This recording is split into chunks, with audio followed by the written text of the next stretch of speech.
Бәріңізге сәлем достар, сіздермен бірге әдетте DJB арнасы. Бұл видео болып жатқан сюжетіміздің толық нұсқасы. Иә, Мадараның қандай шешім қабылдағанын біз осы видеода біле аламыз. Сюжеттің басын көріп тастағандар болса да, өтінемін, видеоны өткізбей қарайық. Егер де өткізбей қарайтын болсаңыздар, бұл сюжет ары қарай танымал бола береді. Ал жақсы қаралым жинайтын болса, алдыда осындай көптеген сюжеттер шығатын болады. Ал ендеше видеомызды бастайық. Бұл сюжет Мадараның болашаққа түсіп кеткеннен басталады. Хаширама мен Мадара достасты. Олар бірге жасырын жапырақ ауылын құрды. Мадара Учиха руының басшысы, ол әлі жаман болып үлгерген жоқ. Мадарамен аяқтадық, ал енді Акацкиға көшейік. Акацки тобы өздерінің болашаққа деген жоспарларын құрып жатты, Обитодан басқалары. Яғни ол бір-екі тірліктермен кетіп қалды. Мадара жақсы, ал Акацкида Обито жоқ.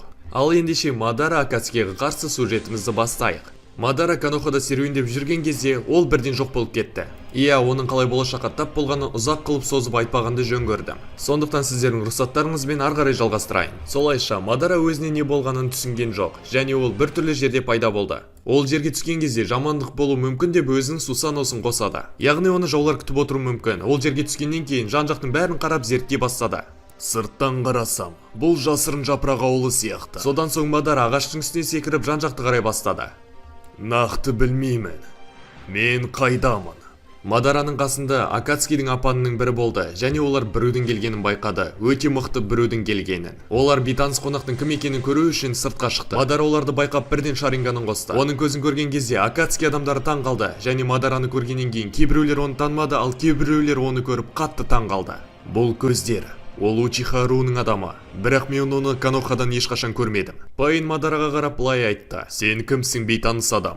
"Мен Учиха Мадара, жасырын жапырақ ауылының тұрғыны." Пайн Итачи Конан бұны естіген кезде қатты таң қалды. "Не деп сандырақтап тұрсың? Учиха Мадара біраз жылдар бұрын қаза болды." "Бұл сандырақ болып көрінетін шығар, бірақ бұл Мадараның өзі. Шашы, чакрасы, дауысы бәрі келіп тұр."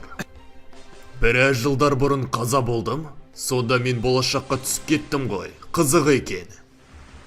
"Менің жолым болды. Ұлы Жашинаға құрбан іздеп жүрген едім, алдымнан шықты." "Сенің Жашинаңа күте тұруға тура келеді, Хидан." Не үшін күте тұру керек?" "Біздің алдымызда тарихтағы ең мықты Учиха." Сол уақытта Мадара оларға қарап, олардың кім екенін түсінуге тырысып жатыр. "Олардың кейбіреулері мені біледі, ал кейбіреулері білмейді. Қызық екен." "Ең мықты Учиха? Итачи олардың бәрін қырып тастаған шығар деп ойлап едім."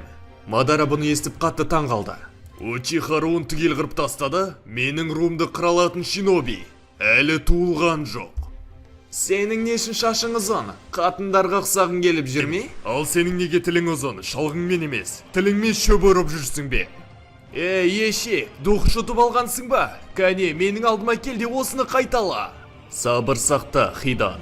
Мадара әрқайсының бетіне қарап оларды зерттеп шығады, және олардың маңдайындағы таңбаларының сызылғанын көреді. Сызылған таңбаларына қарап, олардың ауылдарын сатып кеткендерін түсінеді. Яғни олар қашқындар мен сатқындар. Мадараны тағы бір зат мазалады: Пайнның көзіндегі Рененган. "Күмәнім жоқ, бұл Рененган. Жаңбыр ауылының шинобинде бұл көздер не істеп жүр?" Учиха руының қырылып қалғаны Мадараны әлі уайымдатып тұр. Ол Итачиға қарап, оның Учиха екенін түсінді. "Итачи деген сен сияқтысың. Мен сенен шаринганды сезіп тұрмын." "Иә, мен Учиха руынанмын. Мен қайда екенімді және сендердің кім екендеріңді білмеймін. Бірақ сызылған таңбаларыңа қарап түсінуге болады. Сендер сатқындарсыңдар. Сондықтан менімен бірге барасыңдар." Зетсу Мадараға қарап, өзі білетін Мадара емес екенін түсінді. Нағыз Мадараға өз руластары үшін бәрібір еді. Ол бірден Обитоны іздеуге шықты. Пайн Мадараға қарап былай айтады: "Мадара болсаң да, өзіңе көп алып тұрсың. Менімен бірге барасыңдар? Сілімтік, сенің шаруаң бітті." Осылай айтып, Хидан Мадараға шабуыл жасайды. Мадара тіпті қасында қимылдатпады. Ол Хиданның мойнын қысып ұстап алады. "Мына шабуылдарыңмен тышқанды да өлтіре алмайсың." Мадара осылай айтса да, ол босаңсымады. Ол әрқайсына қарап тұрды, және Хиданның қимылдарына да. "Жылдамдығы өте төмен, арақашықтықты да сақтамайды, және ойланбай шабуыл жасайды. Егер бұл сілімтіктің қолынан келетін осы болса, одан қорқудың қажеті жоқ." Бірақ та ол өзінің әдістерін көрсеткен жоқ, және соншалықты ақымақ болып шабуыл жасайды деп ойламаймын. Ол бір нәрсені жасыруда. Какузо оның сол жағынан пайда болып оған шабуыл жасамақшы болады, бірақ ең мықты Учиха одан қорғанып қалып, оның да мойнынан қысып ұстап алады. Қалған Акацки оның жылдамдығы мен күшіне таң қалады. Мынау сәл жылдамырақ екен, бірақ алдыңғысына қарағанда айырмашылығы жоқ. Мен олардың шабуылдарынан Шаринганды қолданбай қорғана аламын. Бұл жақсы. Мадара күлімсіреп Хидан мен Какузуға қарап былай айтады. Осы ғана ма? Менің көңіл күйім түсіп кетті. Егер ары қарай осылай жалғасатын болса, бұл тым қызықсыз болады. Мадара іштей ойланды. Бірақ бұл да өз әдістерін қолданған жоқ. Қызық екен. Жеткілікті, оған қарсы асықпаудың қажеті жоқ. Сасори үстіндегі қуыршақ тесіп тастап 100 қуыршақ пен Казыкагені шақырады. Түсінікті, бұл қуыршақ басқарушы. Какузу қолын ұзартып Мадараның бетінен ұрады және солай өзін босатады. Хидан да босап шыққысы келеді, бірақ Мадара уақыт жоғалтпай екіншісінің мойнын қатты қысып, оның жүрегін тесіп тастайды. Солайша Хидан жерге құлайды. Біреуі дайын, енді сендер. Хидан байқатпай Мадараға шабуыл жасайды. Мадара оны өлтіргеніне қатты сенімді болады және бұған қатты таңғалады. Бірақ Мадара өте жылдам болғандықтан, ал Хидан ең баяу болғандықтан оның шабуылынан қорғанып үлгереді. Және оның ішінен теуіп, ішін тесіп тастайды. Мен оның жүрегін тесіп тастадым. Ол не үшін әлі тірі? Хидан маған енді жаңадан жүрек керек деп қатты айғайлап жатты. Мадара бұған қарап, бір нәрсені түсінді. Ауырсынуды сезеді, бірақ өлмейді. Өте қызық. Пайн, біз не істейміз? Түсінікті емес пе? Біз оны өлтіруіміз керек. Сол уақытта Зетсу Обитоға бара жатыр, бәрін айту үшін. Акацки, күштеріңді аямаңдар. Алдыларыңда ең мықты Учиха. Сасори өзін қуыршақтармен шабуыл жасайды, бірақ Мадараға қуыршақтарына бәрібір. Ол олармен билеп жүріп көзін жояды. Болашақ шинобилердің қолынан келетін осы ғана ма? Менің көңілім түсіп кетті. Какузу су және найзағай элементімен Мадараны тоқтатуға тырысады, ал Мадара болса оның әдістерін түсініп алады. Түсінікті, оның біртүрлі құбыжықтары 5 элементті қолданылады, ал өзі болса жіптер арқылы алдыға қарай созыла алады. Кисами Мадараға Самихадамен шабуыл жасайды. Мадара қорғаныс қойып үлгереді, бірақ денесінен чакра кетіп бара жатқанын сезеді. Сіз өте қызықты қарсылассыз, Мадара-сан. Оның қылышы чакра сорады. Күмәнім жоқ, ол тұманың 7 семсершісінің бірі. Мадара Кисамин аяқпен теуіп ұшырып жібереді. Дейдар аспаннан Мадараға қарай бомбаларын жаудырады. Әрине, бұл соққылардан қашу өте оңай. Бірақ олар бәрі бірігіп шабуыл жасай берсе, бұл қиындыққа соғады. Мадара Акацки қарап ойланып тұрады. Қуыршақ басқарушы, ажалсыздар, және тұманың 7 семсершісінің бірі, және бомба лақтырушы, бұл өте қызық. Бірақ әлі Итачи мен Рененган басқарушысы қалды. Олар өз күштерін көрсеткен жоқ. Маған олардың күшін көру керек, шайқасқа жоспар құруым үшін. Мадара Пайнға шабуыл жасайды, себебі оған оның көздері қатты қызық. Бірақ Пайн Шинратын сый қолданып Мадараны ұшырып жібереді. Неткен мықты күш, абай болуым керек. Мадара оған қайтадан шабуыл жасайды, және оның тағы Шинратын сый қолданғанын күтеді. Пайн тағы Шинратын сыйды қолданған кезде Мадара артқа қарай секіреді, оның соққысынан қашу үшін. Пайнның шабуыл уақыты біткеннен кейін Мадара қайтадан шабуылға қарай ұшады. Дәл болжағанымдай, бұл әдісті қайтадан қолдану үшін уақыт керек.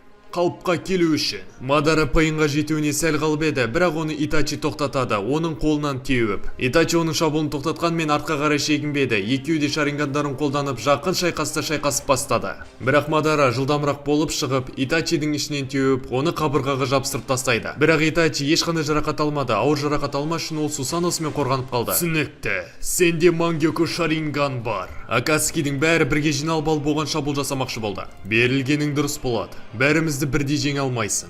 Олай менің күлкімді келтірме. Егер расында да солай ойласаң, саған нағыз күшімді көрсетемін. Мадара өте күшті жылдамдықпен Акацки адамдарына шабуыл жасайды.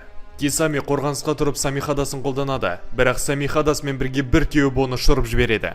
Хидан оған шабуыл жасамақшы болады, бірақ Мадара оны тіпті менсінбейді де. Пайн Мадараны өзіне қарай тартып оны тоқтатады. Итереді және тартып алады. Түсінікті. Мадара қорғану үшін Сусаноны қолданады, және Кисами де оған шабуыл жасайды, және Сусаноның кейбір бөліктерін жұтып алады. Пайн оған тағы шабуыл жасайын деп жатқан кезде, оларды біреу тоқтатады. Жеткілікті, шайқасты тоқтатыңдар. Мына дауыс дәл менің даусым сияқты. Акацки мен Мадара шайқасуды тоқтатты. Мадара оның бетпердесінен Шаринганды көреді. Сен кімсің өзі? Мен, бұл сен Мадара. Мадара бұны естігеннен кейін қатты таңғалады. Обито оған генжитсу арқылы бәрін түсіндіргісі келеді, бірақ Мадара оған сенбейді. Нагата Пейндерді жақсы басқару үшін олардың қасына жақындайды, бірақ ол өзін көрсетпейді. Конан да оның қасында. Бұл шайқастың ешқандай мағынасы жоқ. Уақыты келген кезде сен бәрін түсінесің. Сілемтек, менің даусыммен сөйлеуіңді доғар. Ашуыма тиіп жатырсың. Мен бұған сенеді деп ойлайсың ба? Осылай сөйлесіп жатқан кезде Мадара тағы да сол біртүрлі нәрсені сезеді. Тағы да сол сезім. Мадара тағы да уақыт кеңістігінен ауысып жатқанын біледі, бірақ осы жолы Акацки олмен бірге. Барлық Акацки және Нагато Мадара ескі ғимаратта пайда болады. Осы жолы енді қайда пайда болдық? Мадара және Акацки біреулердің бар екенін сезді және артына қарап отырған адамдарды байқады. Бәрі дәл айтылғандай, киімдерінде қызыл бұлттың суреті бар адамдар біздің әлемге кіріп келеді. Акацкидің көз алдында генерал Рёдан отырады, яғни өрмекшілер тобы, Хисокамен қосқанда.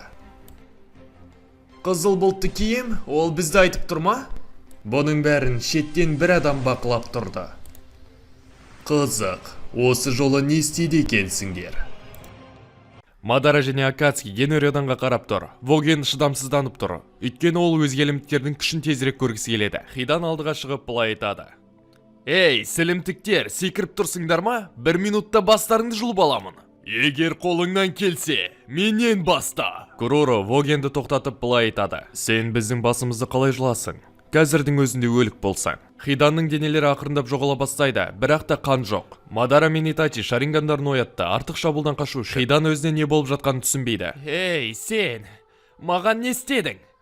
Менің ағзаларым қайда? Куроро өз кітабын жапты. Сол кезде Хиданның денесі жан-жаққа шашылып кашаға айналды. Акацки қатты таңғалды, бірақ Мадара, Итачи, Пейн, Обито не болғанын көре алды. Өздерінің көздерінің арқасында. Бөлмеде екі елес балық жүрді. Хиданның денесін үзіп жеп жүрген. Бірақ Акацки мен Мадара оған араласпады, себебі Хиданға ештеңке болмайтынын білді. Осылайша Акацки жауларын зерттеді. Хидан көрмеген сияқты.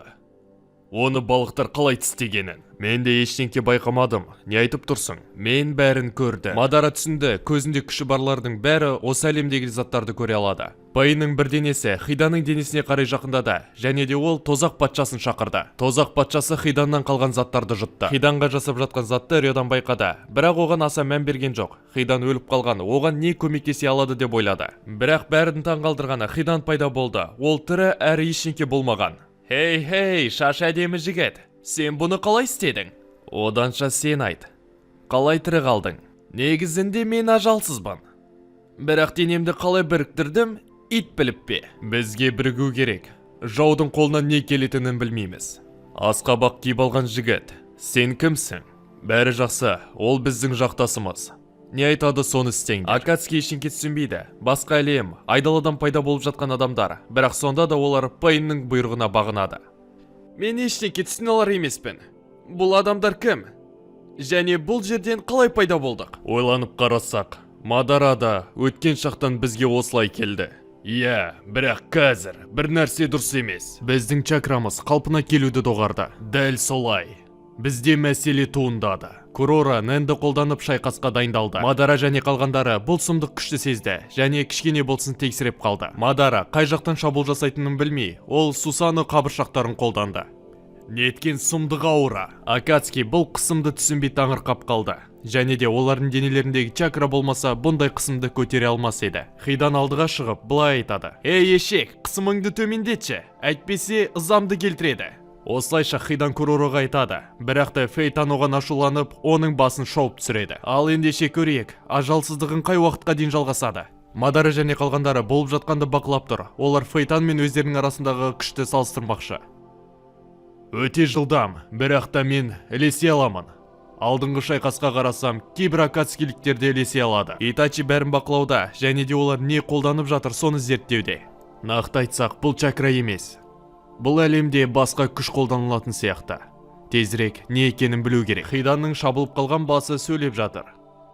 Ей шешеңді сенің, бұл ауырады ғой! Хиданның басы денесінен бөлек болса да, оның сөйлегеніне Рёдан қатты таңғалды. Какузу, маған тезірек көмектес! Кет наху. Қалай сонда кет наху? Сауап бопты. Хей, Какузу, мыналарды айырайын, көмектесші. Жарайды, бірақ енді көп сөйлей бермей көтіңді қыс. Рахмет саған, Какузу. Өрмекшілер бұған шеттен қарап тұр, және не болып жатқанын түсінбеді. Мына жігіттер неткен сұмдақ. Мені қатты қоздырып жатыр.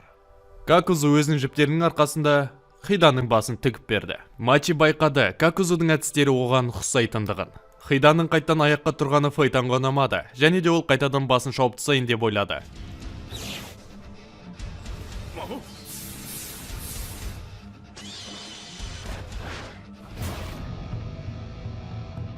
Итачи Фейтанның көтін айырып жіберді. Өрмекшілер бұған қатты таңғалды. Ешқандай ненсіз бұндай соққы жасау. Әсіресе Хисока қатты қуанды. Ол Итачидің талантын байқады. Және де ол әр көзқараспен бәрін зерттеп тұрғанын түсінді. Хисоканың эмоциясын жеткізу мүмкін емес. Оның көзі аларып, аузынан көбі қағып қатты қозып кетті. Және де бір нәрсе ойлағаны анық. Үндемей жай ғана Итачиға қарап тұрды. Какузу Хиданың басын тігуді аяқтады, ал Рёданың адамдары стойкаға тұрып бастады. Акацки және Мадара оларды байқады, және де Пейн өзінің 5 денесін шақырды. Тағы да ренингандары бар 5 ниндзя, жасырын жаңбыр ауылынан. Өте қызық екен. Ой, оның денелері басқа әлемде ғой, оны қалай шақырды деп жазатындарға айтайын. Ол денелер Нагатаның қасында болды, сондықтан шақырды. Өрмекшілер мен Акацки өздерінің шайқасқа стойкілерін ұстады. Дайдара аспанға ұшып өзінің бомбаларын лақтыра бастады. Короро Дидараның көмекші екенін түсінді. Ол мен араға шықтықты алыстатса өте қауіпті екенін түсінді. Франклин, мені жаба тұр. Жарайды, сэр. Франклин саусақтарынан жалынды оттарды атты, ал Акацки олардан қорғанды. Кейбіреулер қашса, Пейн өзінің Шинра Тенсеймен қорғанып қалды. Мүмкіндікті пайдаланып Короро Дайдараның көзін жоймақшы болды. Бірінші осының көтін айыру керек, әйтпесе жарылыстары қауіп төндіреді. Коророның жылдамдығы бұны істеуге өте жақсы мүмкіндік берді. Бірақ та, Мадараның көзі Корородан түсер емес, оны ол да байқады. Короро Мадара оны зерттеп жатқан түсінді. Ол пышағымен Дайдараға қарай шабуыл жасады. Дайдара ғажайыппен қорғанып қалса да, пышақтың ұшы тиіп, ол уланып қимылдай алмай қалды.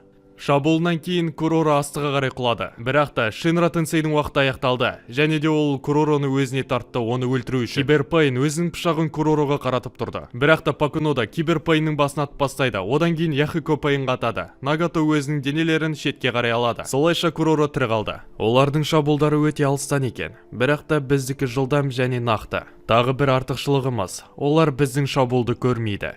Мадара Рёданды бақылап тұрып, бір шешім қабылдады. Олардың шабуылдары. Тек Шаринган және Ренинганмен олардың күштерін көруге болады. Олардың көрінбейтін шабуылдарынан жан-жақты қорғану керек. Шабуылды да, қорғанысты да қамтамасыз ететін бір нәрсе бар. Сасори Дайдараның жарақатына қарап бәрін түсінді. Ол басқаларға пышақтың уланған екенін айтты. Хисока шабуылға шықты. Ол Итачиға қарай секіріп, оның құлағына бір нәрсе сыбырлады. Ал Итачи оны менсінбей теуіп ұшырып жіберді. Бірақ Хисока оның бетіне сақ жабыстырып үлгеріп, оны өзіне тартып алады. Осылайша Итачи мен Хисока басқалардан бөлек кетіп, бірге бір қалады. Кисаме оның артынан барғысы келді, бірақ Мадара оны тоқтатты. Көтіңді қыз. Менің тұқымыма көмектің қажеті жоқ. Мадара бұны жайдан жай айтқан жоқ. Ол Хисоканың жыбырлаған еріндерін байқап қойды. Короро да бұны байқайтын еді, бірақ ол артқа қарап тұрды. Өрмекшілер де олардың шайқастарына кедергі еткісі келген жоқ. Тиіспеңдер. Жаңадан келген Хисока өз күшін көрсетсін.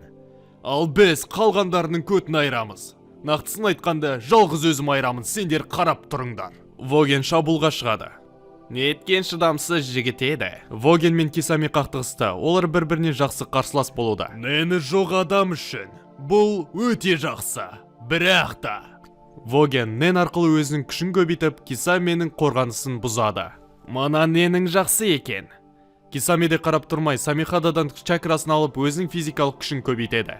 Вогенге қарсы тұра алатындай жақсы чакра жинап алды. Тосынсы ешек бас. Қолыңнан не келеді, көрсет кәне маған балық. Не еткен дөрек едің, сұрап тұр екенсің, көрсетейін. Кисами үлкен толқын жасап, оны Вогенге қарай жібереді. Воген қорғанды, бірақ ол алдындағы Кисамені байқамай қалды. Кисами мүмкіндікті пайдаланып, судың астына кіріп кетті, және де Вогеннің артынан пайда болды. Неткен тапқырлық. Кисами шеттен шабуыл жасады, бірақ Ненің арқасында ол қатты зақымданбады. Мана Нен, оған қоса оларды қорғайды ма? Мадара тұрып іші пысып кетіп, Вогенге шабуыл жасамақшы болады. Бірақ оның алдынан Короро пайда болды. Сенің қарсыласың мына мен. Бос, керек емес еді. Оның соққылары бәрібір мені зақымдай алмайды. Зақымдай алмаймын? Мадара Сусаносымен Короро мен Вогенді бірге ұрады. Екеуі накрика болып қабырғаға жабысады. Көкеңмен ойнапсың. Әкеңнің аузы. Сенде бәрі дұрыс па, Воген? Басеке, ойлаңызшы, ол менің қолымды сындыра алды. Бұны естіп, өрмекшілер қатты таңғалды, және Мадара олардың эмоциясын байқап қойды. Мұна басекелері, соққы кезінде телепорт жасап, зақымнан қашып үлгерді. Мұналардың таңғалғандарына қарасақ, екіншісі ең арасындағы денесі мықты адам сияқты. Сондықтан ол соққыдан қашуға тырыспады да. Рёдан мен Акацки бір-бірмен шайқаса кетті, ал біз Итачи мен Хисокаға өтеміз. Таңғаларлығы олар шайқасқан жоқ, сөйлесті. Бұл қойылымды не үшін қойдың? Егер сенің бар талантыңды ашпасам, мен өзімді кешіре алмаймын. Мен саған не үшін сенуім керек? Осы сәтте Хисока өзінің Рёданға не үшін кіргені туралы айтып береді. Ол шайқастардан ләззат алады және тек қана сол үшін өмір сүреді. Сондықтан ол Итачидің қолынан келгенше мықты болғанын қалайды. Бірақ та олардың уақыттары тым қысқа, Хисока оған тезірек қимылдау керектігін айтады, әйтпесе ештеңкеге үлгермейді. Итачи қатты күдіктенді, бірақ сонда да ол Хисокадан жаушылықты байқаған жоқ. Және басқа әлемнің күшін зерттеу бұл жеңіске апаратынын түсінді. Сондықтан Итачи Хисокаға келісіп, екеуі жаттығуды бастап кетеді. Бірақ уақыт өте аз болды, тіпті ол Исоканы да үйреніп үлгермейтін еді. Осы сәтте Итачидің миына ой келеді, ол керек уақытты созалады, бірақ та ол үшін Хисоканың денесіне чакра керек. Итачи Хисокаға чакра пайда болғызу туралы айтады, бірақ Хисока ол не үшін екенін түсінбеді. Бірақ Хисока Итачи сияқты адам құр уақыт жоғалтпайтынын түсінді, және де ол не айтса да соны істейтін болды. Солайша олар өздерінің жаттығуларын бастап кетті. Бұл әлемде чакра болмағандықтан Итачи оған өзінің кішігірім чакрасын береді. Ал Хисока денесіндегі ненің арқасында чакраны бүкіл денесіне тарата білді. Солайша Хисоканың денесінен чакра байқаған Итачи бірден Цукиомиді қолданады. Және Цукиомидің арқасында одаларда барынша уақыт созалады, яғни жаттығуға көптеген уақыттары бар. Және де бұны үйретіп жатқан Хисока екенін түсіну керек. Хисока Гон мен Киллуаға қарағанда Нэнді тезірек басқаруды үйренген. Хисока өте қатты бас істейтін гений. Генийді үйретіп жатыр. Оларды уақытта жеткілікті және екеуі де ақылды. Біз қалғандарына оралайық. Мадара мен Куроро шайқасып жатыр. Мадара өзінің толық Сусаносымен оны көтін айырып жіберуге болатын еді, бірақ та ол оны қолданған жоқ. Себебі жаудың қолында тұз бар деп ойлады. Яғни ол толық Сусаноны қолданатын болса, чакрасы қалпына келмей, ол бұрынғы қалыпта шайқаса алмай қалатын еді. Толық Сусано өте үлкен чакра мөлшерін алады, және де оны қалыпқа келтіру мүмкін емес. Бұл үлкен мәселе тудыратын еді. Куроро өзінің ұрланған әдістерінің бірін қолданады, және соның арқасында үлкен жарылыс пайда болады. Мадара қорғану үшін екінші дәрежелі Сусаноны қолданады. Солайша үлкен шаң көтеріліп кетті. Мадара Шаринганы арқылы Куророны бақылауға тырысты, бірақ ода чакра болмағандықтан оның қолынан келмеді. Куроро өзінің энергиясын бөлу арқылы жан-жағында не болып жатыр соның бәрін бақылай алады. Куроро оған шабуыл жасауға тырысты, бірақ Сусано оны қорғап қалды. Сусаноны ұрлау үшін Куроро өзінің жамылғышын қолданды. Нені жамылса, соны ұрлап алады. Куроро Сусаноны қолданып жақын шайқасқа шықты, және де бұл Мадараның үлкен қателігі. Себебі ай мен күн әдісін қолдану үшін 2 рет тигізу ғана жеткілікті. Ал бұл әдіс қарсыласты жарып жібереді, және де бұл орындалды. Жарылыстың үлкен болған соншалықты Сусаноны ішінен жарып жіберді. Куроро өзі өліп қалмас үшін артқа қарай шегініп барып Мадараны жарды. Әрине Куроро да зақымданды, бірақ өлетіндей емес. Өрмекшілер өз бастығынан осындайды күткен болатын, олар қатты таңғалмады. Ал Акацки бұны көріп түшіп қойды. Куроро уф деп енді орнынан тұрып бастағанда Учиха күшін бағаламай қойма. Рёдан және Акацки тобының бәрі қатты таңғалды. Әрине Обитодан басқалары, себебі Обито Изанагидің не екенін білетін еді. Мадара қылышын тартып шығарды, ал Куроро жерге жабысты. Рёданның бәрі Мадараға шабуыл жасай бастады, және де олар түсінді, егер артпен бұрылса, оларды өлім күтеді. Уайымдамаңдар, бастықтарың тірі. Оның өмірге маңызды жерлерін зақымдаған жоқпын. Өрмекшілер таңғалды және де соғысты тоқтатты. Акацки де. Малсың ба сен? Оны не үшін өлтірмедің? Бұл жерде бір нәрсе дұрыс емес. Бұл жерде бәрімізге қауіп төндіретін біреу бар. Мадара жерде жатқан Куророға қарап былай айтады. Мен сезіп тұрмын. Ол жаудың генжитсуында сияқты. Акацки және өрмекшілер түсінбей қалды. Сол уақытта оларды бақылап тұрған адам былай айтады. Жарайсың, менің Кёго Сугетсумды байқайтын адамдар өте аз. Сен не деп оттап тұрсың?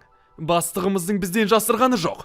Біз шындықты тек одан ғана біле аламыз. Мадара Мачиға оны емдеуге рұқсатын берді. Оны емдеп жатқан кезде Итачи мен Хисока оларға келіп қосылды. Фейтан оларға жағдайды түсіндірді. Куроро оянып, Мадара оған былай айтты. Саған көзімнің күшін қолдандым. Сенің миың саған түсіндіреді. Куроро өзінің гипнозға түскенін түсінді, және де оның болжаған болашақтарының бәрі өтірік болып шықты. Ол бәрі басталған сәтте есіне түсірді. Дәлірек айтсақ, ақ киінген адамды. Менің жоспарым бойынша, қазір менің мақсатым пайда болуы керек. Мадара және қалғандары бұл ойынды кім ұйымдастырғанын білгісі келіп отыр. Осы сәтте Айзеке Нетероның сұмдық аурасы пайда болды. Бұл неткен құбы жоқ. Бұндай сұмдықты мен тіпті Хаширамадан сезбегенмін. Аспанға қарап, олар денесін қатайтып алған шалды көреді. Және ол бұтынан шортик, үстіне майк киіп алған. Егер ол соншалықты қорқынышты болмаса, ол күлкілішті болатын еді. Маған түсіндіріп беріңдер, балақайлар. Бұл жерде не болып жатыр? Мадара Редан Акацки өрмекшілерге қарап тұр. Хантер ұйымының басшысының қолына не келетінін өрмекшілер біледі. Нетеродан шығып тұрған аурадан Акацки үлкен ауырлық пен өте қатты қорқынышты сезіп тұр. Ең мықты Хантер оларға қарап тұрып зерттеді және іштей былай айтты: "Күртешедегі балақайлар ненді қолданбайды." Нетеро оларға анықтап қарап, олар әдейі істемей тұрғанын білді. Егер олар әдейі істеп тұрғанда қорқынышты сезбейтін еді. "Не істейміз, басеке?" Короро үндемей жай ғана жымиды. Ол төбелесіп емес, жай ғана оқиғадан шығып кету жолын ойластырып тұр. Оны жеңе алмайтындарын түсініп тұр. Ол тым мықты. "Ей, шал!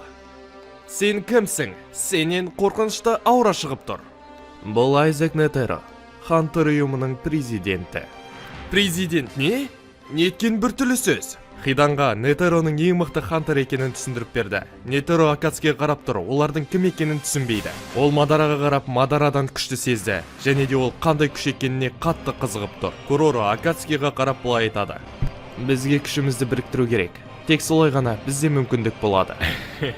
"Балақай, расында да мені жеңуге мүмкіндіктерің бар деп ойлайсыңдар ма? Мен сені ақылды шығар деп ойлап едім." Хидан өзінің шалғысын алып былай айтады: "Ең мықты дейсіңдер ме? Осындай құрбандар ұлы Жашинаға өте сәйкес келеді." Хидан Нетероға қарай секіреді, бірақ Нетеро қасында қимылдатпай жай ғана кішкене Нэннің бөлігін шашып жібереді. Хидан ұшып кетеді. Бұл күшке бәрі таң қалды. "Басқа әлемнен келсең де өте әлсіз." Короро басқа әлемнен келді дегенде естіп ойланып қалады. Ол басынан ақ бізді аңдыды. Әйтпесе ол, оның басқа әлемнен келгенін қайдан біледі? Осы сәтте Короро бір нәрсені түсініп, Нетероға сөйлейді: "Айзек Нетеро, біздің саған күшіміз жетпейді. Бәлкім келісеміз." "Келісейік? Сен маған не бере аласың? Өрмекші, сен бізді жібересің. Оның орнына мен саған ең мықты басқа әлемдікті көрсетемін." Мадара Коророға қарап ойланды. "Бұл жағдайдан шығып кету үшін мені қолданбақшы ма?" "Қызықты ұсыныс, бірақ мәселе мынада. Олар расында да мықты ма? Әлсіз болғаны соншалықты менің ненімнан қорғана алмай жатыр." Бұны естіген Мадара қатты ашуланады, және де чакраның кішкене бөлігін шығарып, жердің бәрін сындырып жібереді. "Тіліңді тартып сөйле, шал. Сенің бұндай сөздеріңді естіп тұра алмаймын." Короро Мадараға келіп былай айтады: "Барынша уақыт соз, Мадара. Мен бұл жағдайдан шығуға жоспар құрамын." "Уақыт созу? Мен бұдан да жақсы зат ойлап таптым." Мадара Кисамиге жақындап, оның самихадасынан чакрасын толтырып алады. "Ей, шал, менің түсінуім бойынша, бұл әлемде сені жеңе алатын адам жоқ." Нетеро Мадараға қарап былай айтады: "Балақай, сен тым өзімшілсің."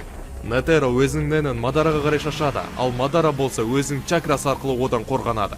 Әдеттегідей Редан Мадараның күшіне таңғалады. "Мен саған Учихаруның нағыз күшін көрсетемін." Нетеро іштей ойланады.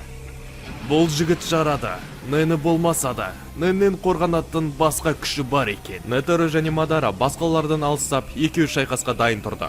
"Көңілімді қалдырма, балақай." Мадара алдыға қарай жүгіріп, Нетероға шабуыл жасауға шығады, және де ол чакрасын үнемдемей барынша шайқасқа дайын тұр. Ол Нетероға жақындап қалған кезде, оның қолының қимылын көреді. "Сен мақтауға лайықсың, Мадара.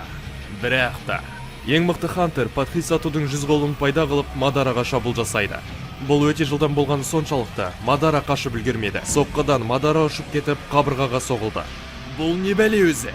Жылдан болғаны соншалықты.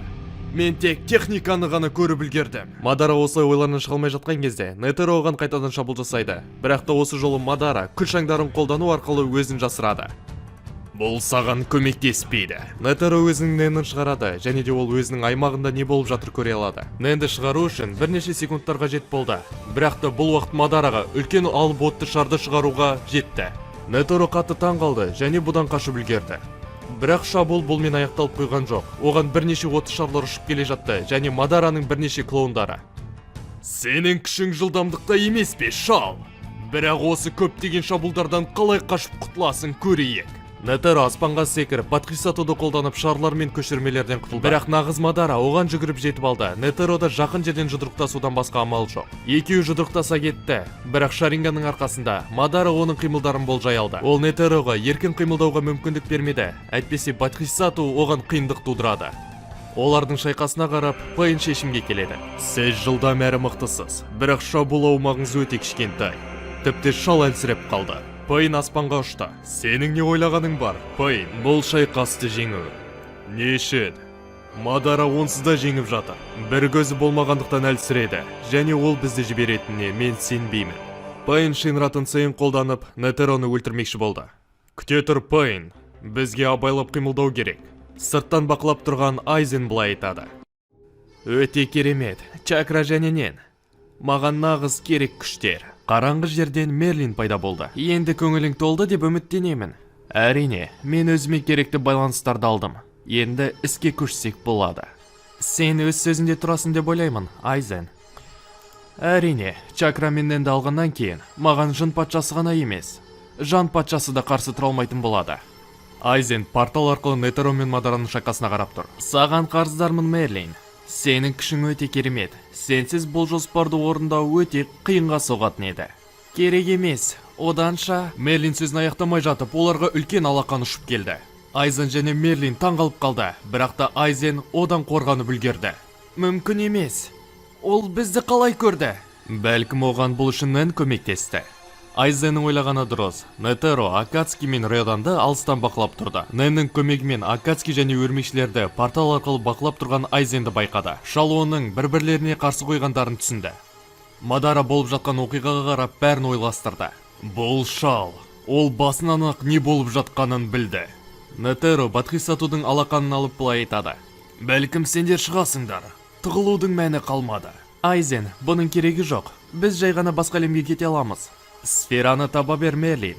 Мен арғарай, чакра менен зерттегім келеді. Айзен мен Мерлин бөлініп кетті. Мерлин жұмбақ сфераны іздеуге кетті, ал Айзен осында қалды. Айзен порталдан шыққан кезде Куроро оны бірден таныды. Иә, соның дәл өзі. Оның киімі арқылы таныдым. Мадара ойланып қалды. Бұл жауға не керек деп. Ол уақытпен әлемдерде қыдырып жүре алады. Оның не ойлағаны бар екенін білу керек. Айзен Нетероға қарама қарсы тұр. Сіз мақтауға лайықсыз, Хантер ұйымының президенті. Сіз мені көре алдыңыз. Мақтауың керек емес, балақай. Сенің мақсатың не? Әлемдер арасында қалай жүрсің? Маған соны түсіндір. Ендеше келсек, егер маған соққы жасай алсаң, саған толықтай жоспарымды айтып беремін. Шарттарын неткен оңай еді. Менің көңілімді қалдырма. Нетеро өзінің Нэнін шығарып бәрін ұшырып жібереді, және осы жолы Нэннің күші өте үлкен болды. Айзен кішкене таңғалып қалды. Түсінікті, ол Мадараға қарсы барлық күшін қолданбады. Күшін одан да қауіпті жауға сақтап қойды.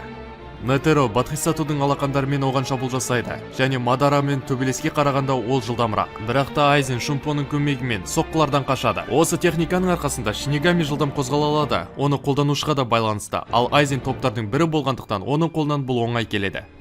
Қысқасын айтқанда, Бодхисаттуды қолдану арқылы Нетеро Айзенге шабуыл жасайды. Ол шабуылдардан оңай қашуда, бірақ та Айзен оған шабуыл жасамайды. Ол Нэнді зерттеп жатыр. Мына жігіт, мені байсалды қабылдамай жатыр. Мен сінбей тұр. Бұл тіпті жақсы. Нетеро өзінің Нэнін шабуыл ретінде қолданды, және де бұл іске асты. Оның басып тастайтын Нэні Айзенді бірнеше секундқа тоқтатты. Осы уақыт оған жеткілікті болды. Нетеро Айзенді алақандарының ортасына ұстап алды. Қазір, бұл мүмкіндік. Хантер өзінің 0-ші алақанын қолданып Айзеннің көзін жоймақшы болады. Бірақ та Айзен Нетероның алдынан пайда болды. Ол Нетероның әдісі, яғни екі алақаннан шыға алды. Айзен Кёко Сугетсуды қолдану арқылы Нетероны тоқтатты. Жарайсың. Сен маған соққы жасай алдың. Уәде бергенімдей, өз жоспарымды айтып берейін. Жоспарым өте қарапайым. Осы әлемдегі барлық Нэнді алу.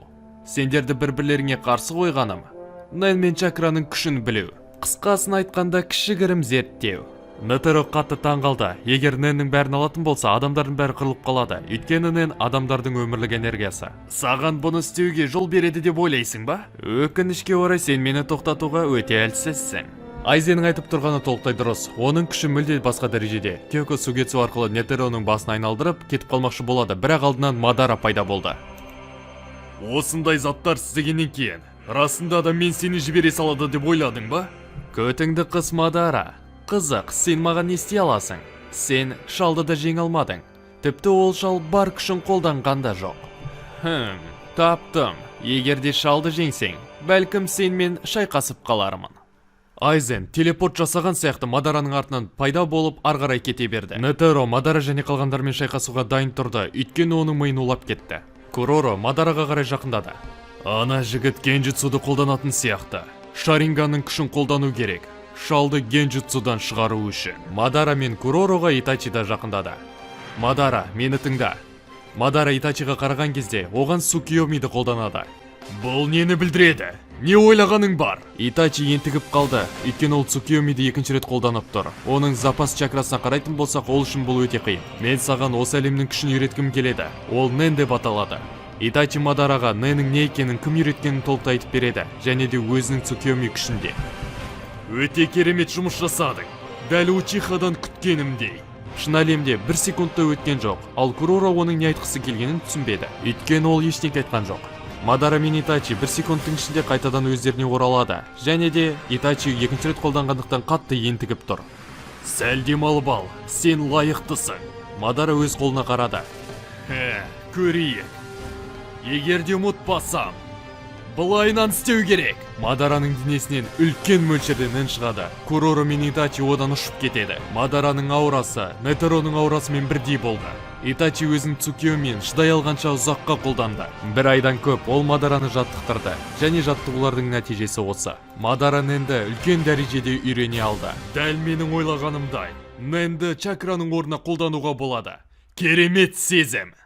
Мадараның жаңадан күш алып, ол жан-жақты мықты болғанын Айзен де сезді. Бірақ та оның уақыты жоқ, өкінішке орай ол жай ғана кетіп қалды. Мерлин Айзен бұйырған сфераны тауып алып келеді. Нэн мен чакраның біріккен күші, бұл өте үлкен күшті береді. Егер оны Ряцумен біріктірсем, қандай күш аламын, тіпті елестетудің өзі қорқынышты. Бұл күш менікі болады. Мерлин сфераны Айзенге береді. Саған керек зат осы деп үміттенемін. Ақыры жеттім, сфера Джамба. Мен бұл арқылы бүкіл әлемнің күштерін біріктіріп, өзіме ала аламын. Сосын олар бір түрлі жерде пайда болды.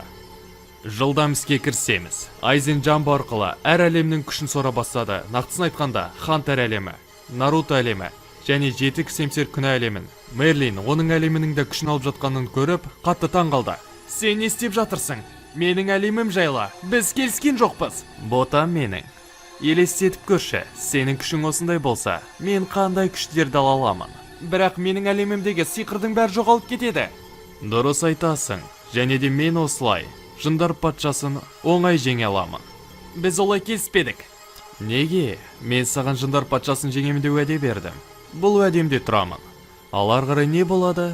Маған қызық емес. Сайтан алғыр сілімтік. Енді не істемекшісің? Мені тоқтатып көресің бе?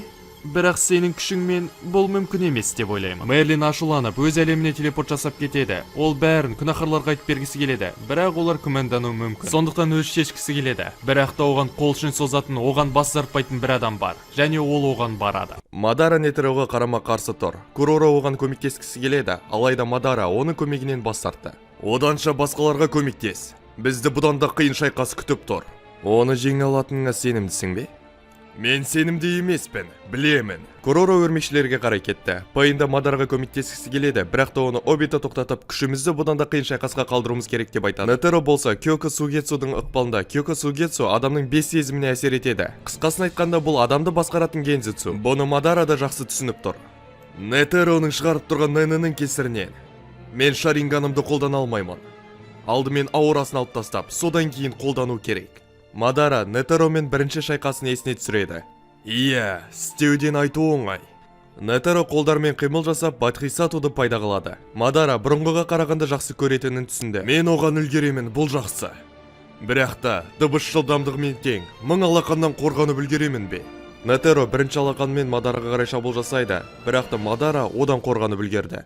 Оның артынан көптеген алақандар кете бастады. Мадара кейбіреулерінен қашты, кейбіреулерінен қашып үлгермеді. Бірақ та чакра мен Нэннің арқасында ол өзінің денесін қатайтты, ауыр соққыны сезбес үшін. Нэннің арқасында менің шаринганым жақсы көретін болды. Бірақ та оның барлық қимылынан қашып құтылу мүмкін емес. Оның шабуылын тоқтататын бір амалды табу керек. Мадара өзінің жаңа күшін зерттеп, Нетероның жылдамдығына жетеді. Сол уақытта Хисока өзінің шаршаған досына келе жатыр. Сен күшіңді чакрасыз қолдануыңа болатын еді. Неге Нэнді қолданбадың? Итачи Хисокаға қарап үндемейді. Білетін секілдімін. Сенің мықты болғаныңды көріп, саған шабуыл жасайды деп ойладың, солай емес пе? Сен шайқасты қалайсың? Алайда мен өз қалпымда болмасам, сен одан ләззат алмайсың. Уайымдамасаң болады, мен саған шабуыл жасамаймын. Жағдай тым шиеленісіп кетті. Бәрі аяқталсын, содан кейін шайқасамыз, түптің түбінде. Сен маған сөз бердің ғой.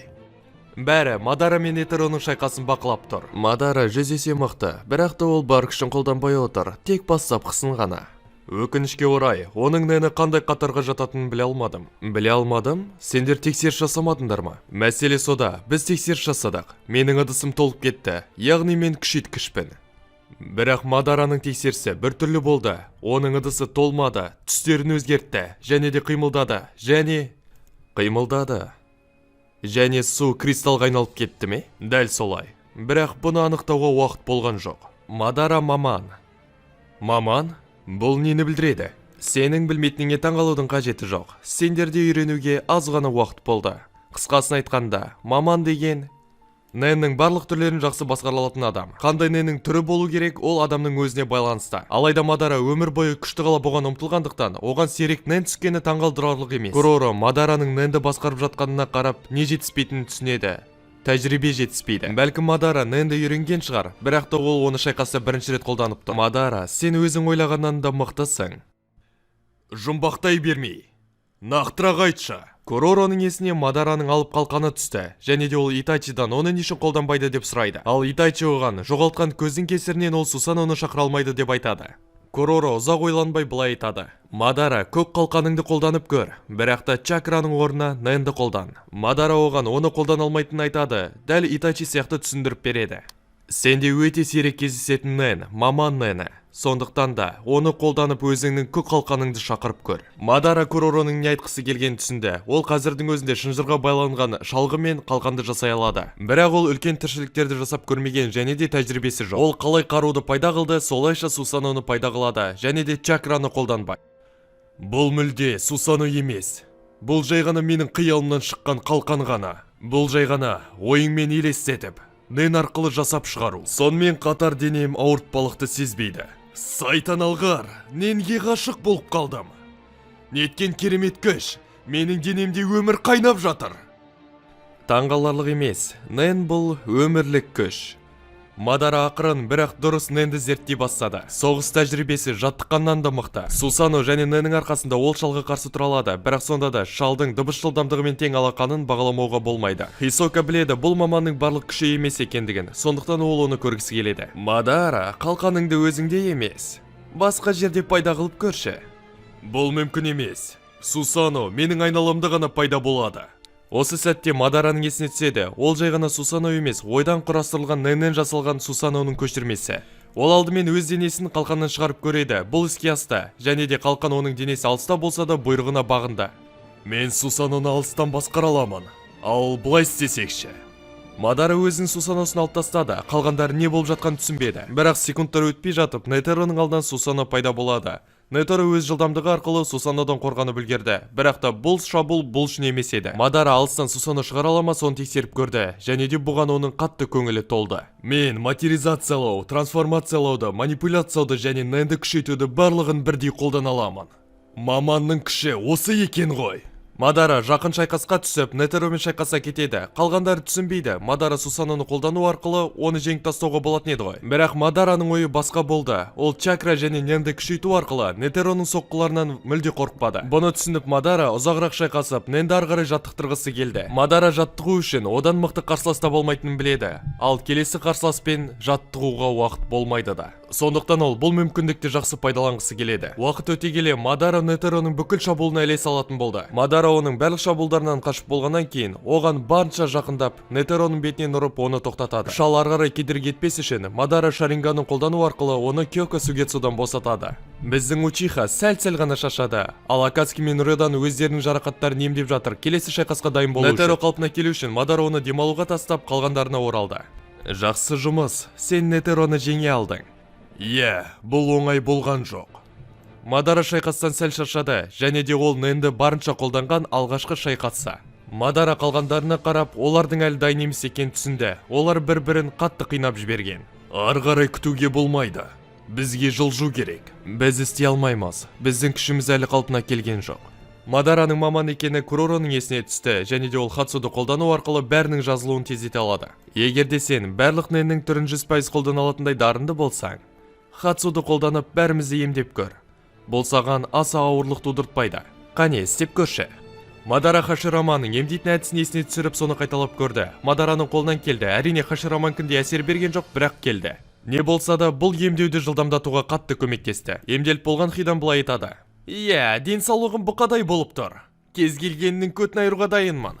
Айтпақшы, біз ақ киімдегі адамды қалай табамыз? Бәрі бір-біріне қарап жауабын білмейді. Сендер ақымақсыңдар ма?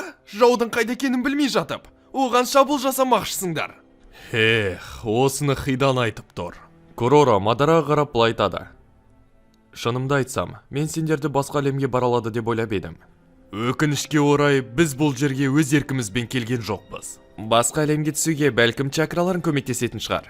Ондай техникалар біздің әлемімізде жоқ. Бір кезде аспан жыртыла бастайды. Не болып жатқанын ешкім түсінбей қалады.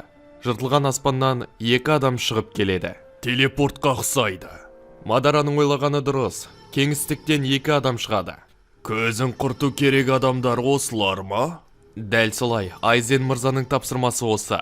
Акацки мен Риданың алдына Эспаданың кейбір мүшелері тұрады. Нақтырақ айтқанда, Барага Лордын Барлан және де Улкиоро Шико. Бізге оларды іздеудің қажеті жоқ сияқты. Олар бізді өлтіру үшін келді. Айзен бізден қауіпті сезеді. Хидан алғашқы болып шабуыл жасамақшы болады, олардың күшін тексеру үшін. Қалғандар оны тоқтатпады, оның ажалсыз екенін біледі. Хидан Баргынге шабуыл жасамақшы болды, бірақ оның шалғысын бір қолмен тоқтата салды. Әрине, мен олардың ақымақ және әлсіз екенін біліп едім. Бірақ ол мен ойлағаннан да ақымақ болып шықты. Баргын Хиданның көкірегін тесіп тастайды. Екіншісі ауырсынуды сезінгенмен өлген жоқ. Ауырсынуды сезінсе де екінші рет шабуыл жасап көреді, бірақ та оның шабуылы жетістікке апарған жоқ. Маған не істей аласың? Мен ажалсызбын. Осырақ шал. Қоқыс, сен өзі ажалсыздықтың не екенін білесің бе? Баргын өзінің күшін қолданады, және де Хидан қартая бастайды. Не? Сен маған не істедің? Не болып жатыр? Есіңе сақта, балақай. Ажалсызбын дейтіннің бәрі ақымақ. Ажал тірінің бәріне келеді. Хиданның қартайғаны соншалықты, ол көз алдымызда шіріп кетті. Ол Хиданды өлтіре алды. Оған алғысымды айтуым керек. Келесі болып Какузу шабуыл жасайды, бірақ та оған Франклин көмектесті. Ол өзінің оқтар арқылы оны артынан қорғап тұр. Бірақ та Баргын Франклинді мүлде сезінген жоқ. Ол оған мән бермеді де жай ғана Какузуға қарап тұрды. Сен батылсың, әлде ақымақсың. Менің ойымша, екінші нұсқа саған келетін сияқты. Баргын өзінің күшін қолданады. Какузу бұған мән бермей өзінің денесін қатайтып Баргынға шабуыл жасайды. Сенің күшің бір нәрсені қартайту. Солай емес пе, шал? Сен сияқты байғұс адам. Қалайша мені ұралды? Өліп қал! Баргын өзінің секируін алып, оны Какузуға қарай сермейді. Какузуды екіге бөліп тастады, ал ол өзінің жіптер арқылы өзін тігеді. Жақсы жылдамдық, шал. Енді түсінікті, Айзен үшін оларды өлтір дегені. Олар алғашқы көзге көрінгендей, жай ғана адам емес. Какузудың бір бетпердесі жойылды, яғни Баргынның күші жүзеге асты, бірақ та бір бетпердені ғана жоя алды. Баргын уақыт жоғалтқысы келмеді, және де Кисами қалпына келмей жатып, оған екінші соққыны жасақсы келді. Алайда Кисами Какузуды құтқарып қалды. Алайда Баргын өзінің күшін көбейте бастайды, және де Кисамиге оған қарсы тұру қиындайды. Сол сәтте артынан Увоген пайда болып Баргынды бар күшімен ұрады. Мен оған тигеніме сенімдімін. Шаң тарап та үлгермеді. Сол сәтте Увогеннің артынан соққы ұрады. Бұл құмырсқаларда да өзіндік күштері бар екен. Менің көңіл күйімді көтересіңдер деп ойлаймын. Баргынның денесінде бірде-бір жарақат болған жоқ. Денесіне қарап тіпті оған ештеңе болмады деп айтуға болады. Мен бұл соққыға өзімнің 50% күшімді қолдандым. Ал ол бұл соққыны тіпті сезінген де жоқ. Мадар алдыға шықты. Жеткілікті, оларды өзім айырамын. Біз оларды жеңеміз. Сен және Итачи басты жауға күштеріңді қалдырыңдар. Куроро Мадараны араласпауға көндірді. Бір мәселе бар, қалайша олар осыншалықты мықты жауды жеңеді? Біріншісі, неге тисе, соны қартайтып жібереді. Ал екіншісі, тіпті орнынан қозғалғанда жоқ. Әріптесін соққыға жығып жатса да. Оған бәрібір ме? Жоқ, олар бізді қауіп ретінде көрмейді. Не болса да олармен ойнауға болмайды. Олар тіпті ажалсызды өлтіріп тастады. Улкиоро күтіп шаршап, көзіне кім түседі соған шабуыл жасай бастайды. Оның жылдамдығы соншалықты, оған ешкім ілесе алмай қалады. Бірақ ол бәріне шабуыл жасай алмады, өйткені Итачи оның соққысын тоқтата алды. Итачи оған шабуыл жасамақшы болды, бірақ екіншісі қорғанып қалып, екеуі бір-бірінен алыстап кетті. Барган бірден бірнешеуін өлтіріп тастамақшы болды. Ол жауына жетті, бірақ Сендерге үйретпеді ме? Әлсіздерді ренжітуге болмайды.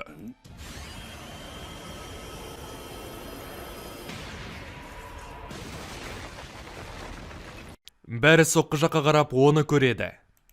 7 күнәһардың бірі, Арслан күнәһары, Лорд Эсканор. Өздеріңе лайықты қарсылас табуды ұсынамын. Бірақ та сендер маған лайық емессіңдер ме деп қорқамын. Барган мен Улкиора қатты таңғалды. Эсканордың денесінен үлкен магиялық күш шығып тұрды. Эсканор, бұл Айзеннің қызметшілері, оларды өлтіру керек. Ал қалғандарын құтқару керек. Олар бізге шайқасса көмектеседі. Айтқаның болсын, Мерлин. Эсканор Барганмен жақын шайқасқа шықты. Мұна құмырсқа мықты екен. Олар шайқасып жатқан кезде Мадара және қалғандар түсінбеді. Денесі квадрат еркек кім және Айзенге көмектескен әйел неге оларға көмектесіп жатыр? Мерлин Рюдан және Акацкиға жақындап былай айтады. Солай қарап тұра бересіңдер ме? Немесе көмектесесіңдер ме? Не болып жатыр? Сен Айзеннің жағында болдың ғой. Иә, болғаным рас. Бірақ та оны тоқтату керек. Ол тым алысқа кетіп барады. Сенің алдамай тұрғаныңды біз тексере аламыз. Куроро Пакуноданы шақырып, оның күшінің көмегімен шынайы айтып тұрма тексереді. Көздерің жетті ме? Енді Айзенді тоқтатуға көмектесесіңдер ме? Не болса да, бізге сенің әлемдерге өтетін қабілетің керек. Сондықтан көмектескің келсе де келмесе де маңызды емес. Мен бұны істеуге мәжбүр ететін едім. Мадараның бетін Эсканордың балтасы жалап өтеді. Ол шайқасып жатса да, өзінің балтасын лақтырды. Тағы осындай заттар естісем, мен... Эсканор қажет емес. Бәрі жақсы, біздің бұған уақытымыз жоқ. Улкиора шайқасқа қосылып Эсканордың артынан шабуыл жасайды. Бірақ та Итачи оны тоқтатып, Эсканорды құтқарып қалады. Сенің қарсыласың мен, өзіңді тым бағалайсың. Улкиора сферасы арқылы Итачиға шабуыл жасайды, және оның алыстығы мен үлкендігі өте үлкен. Бірақ Итачи Сусаносы мен Ято қалқанын қолданып қорғанып қалады. Ол өзінің Сусаносын Нэн арқылы қолданды, Мадара сияқты. Итачидің өмірлік күші қалпына келді, және көзінің соқырлығы да кетіп бара жатыр. Оның чакра көлемі де өсті, өйткені Нэні бар адам тезірек қалыпқа келеді. Барган бір нәрсенің дұрыс еместігін байқайды, және Улкиораға қарап былай айтады. Сен сезіп тұрсың ба?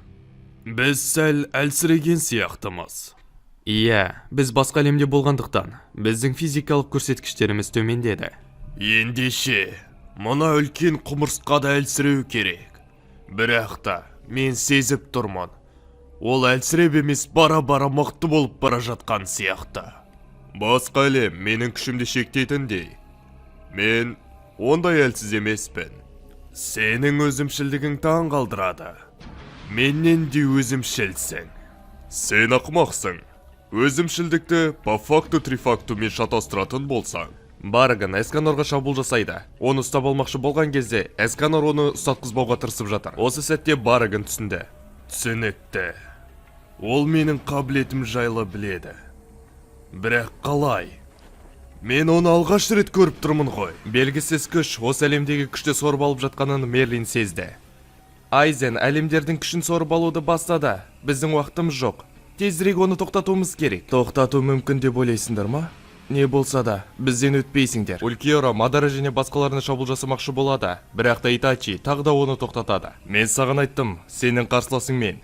Куроро миында жоспар құрып тұр. Соңында ол шешеді. Итачи, Мадара, Эсканор, Мерлин Айзенге барады деп. Қалғандары сол уақытта Барган және Улкиорамен айналысады. Бұл үлкен тәуекел. Олар өте мықты. Сендер оларды жеңе алмайсыңдар. Біз бәріміз бірге болуымыз керек. Мен осында қалып, бірге жауды жеңемін. Сосын сендерді қуып жетеміз. Басқа амалымыз жоқ. Біздің уақытымыз өте аз қалды. Қазір қимылдамасақ, бәрі кеш болады. Мадара келседі, және олар кетпекші болады. Мерлин Эсканорға орал деді, бірақ Барган оны жібермеді. Кім айтты сендерге, мені жібереді деп? Ал саған кім айтты, сенің сөзің біз үшін маңызды деп? Аяусыз күн! Эсканор күн жасап Барганге шабуыл жасайды. Барган қашып үлгерді, бірақ бұл Эсканорға басқалардың қасына баруға мүмкіндік берді. Мерлин портал пайда қылды, ал Итачи Улкиораны ұстап тұр. Ал Барганды Пейн қысым арқылы ұстап тұр. Мадара Эсканор Мерлимен бірге порталға кіріп, басқа әлемге ғайып болды. Жеңуге мүмкіндіктерің олармен бірге жоқ болып кетті. Увоген Какузу мен Кисамиге қарап былай айтады. Басеке, рұқсат бересіз бе? Иә, қолдарыңнан келгеннің бәрін жасаңдар.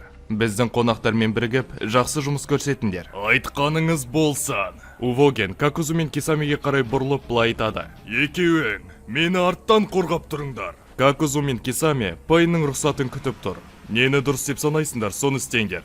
Жауды жеңуіміз керек. Керемет, ендеше. Увоген Баргынге жүгіріп шабуыл жасап кетеді. Ал Баргын оны ұстап алмақшы болған кезде, оған көмекке Кисами келеді. Ол су арқылы Баргынның қолын итеріп жібереді. Какузу шетінен шабуыл жасайды. Баргынның баяулататын аурасы оларды баяулатып, оның бәрінен қорғанып үлгереді. Какузудың өзіне шабуыл жасамақшы болған кезде, Франклин өзінің оқтарын жаудырады. Солайша көмектеседі. Ұстап алайын деді. Көкең қауіпті. Мына құмырсқаларды ма? Менің ашуыма тиіп бастады.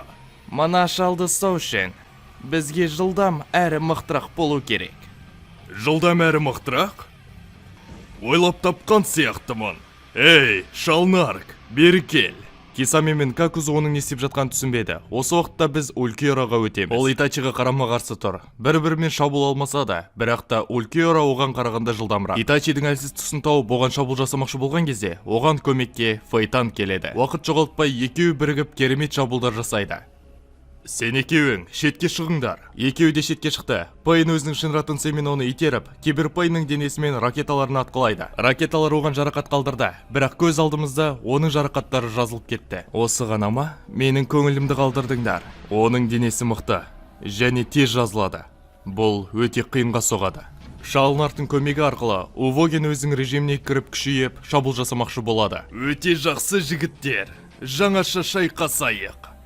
Сәл мықтырақ көрінесің. Көңілімді қалдырмайсың деген үміттемін. Франклин өзінің оқтарын жаудырып, оның назарын өзіне аудартады. Увоген Кисами және Какузумен бірігіп оларды бастайды. Какузу сол қолын, ал Кисами болса оң қолын ұстауға тырысады. Өзін қорғауға жол бермес үшін. Ал Баргын болса тыныш қана қарап тұрды. Какузу сол қолын ұрып, оған қорғануға мүмкіндік бермейді, ал Кисами болса өз жұмысын атқара алмады. Баргын өзін қорғай алды, және де Увогеннің басын ұстап алуға тырысады. Ол мені ұрып үлгереді. Егер солай істесе, мен оны ұстай аламын. Солайша өз қабілетімді оған қолданамын. Баргын осылай ойлады. Сосын ол Увогенге қарады, және оның шегінбейтінін түсінді. Оның көзінен от шашырап тұр, және де ол өлуге де дайын. Сенің шешімділігің мақтауға лайық.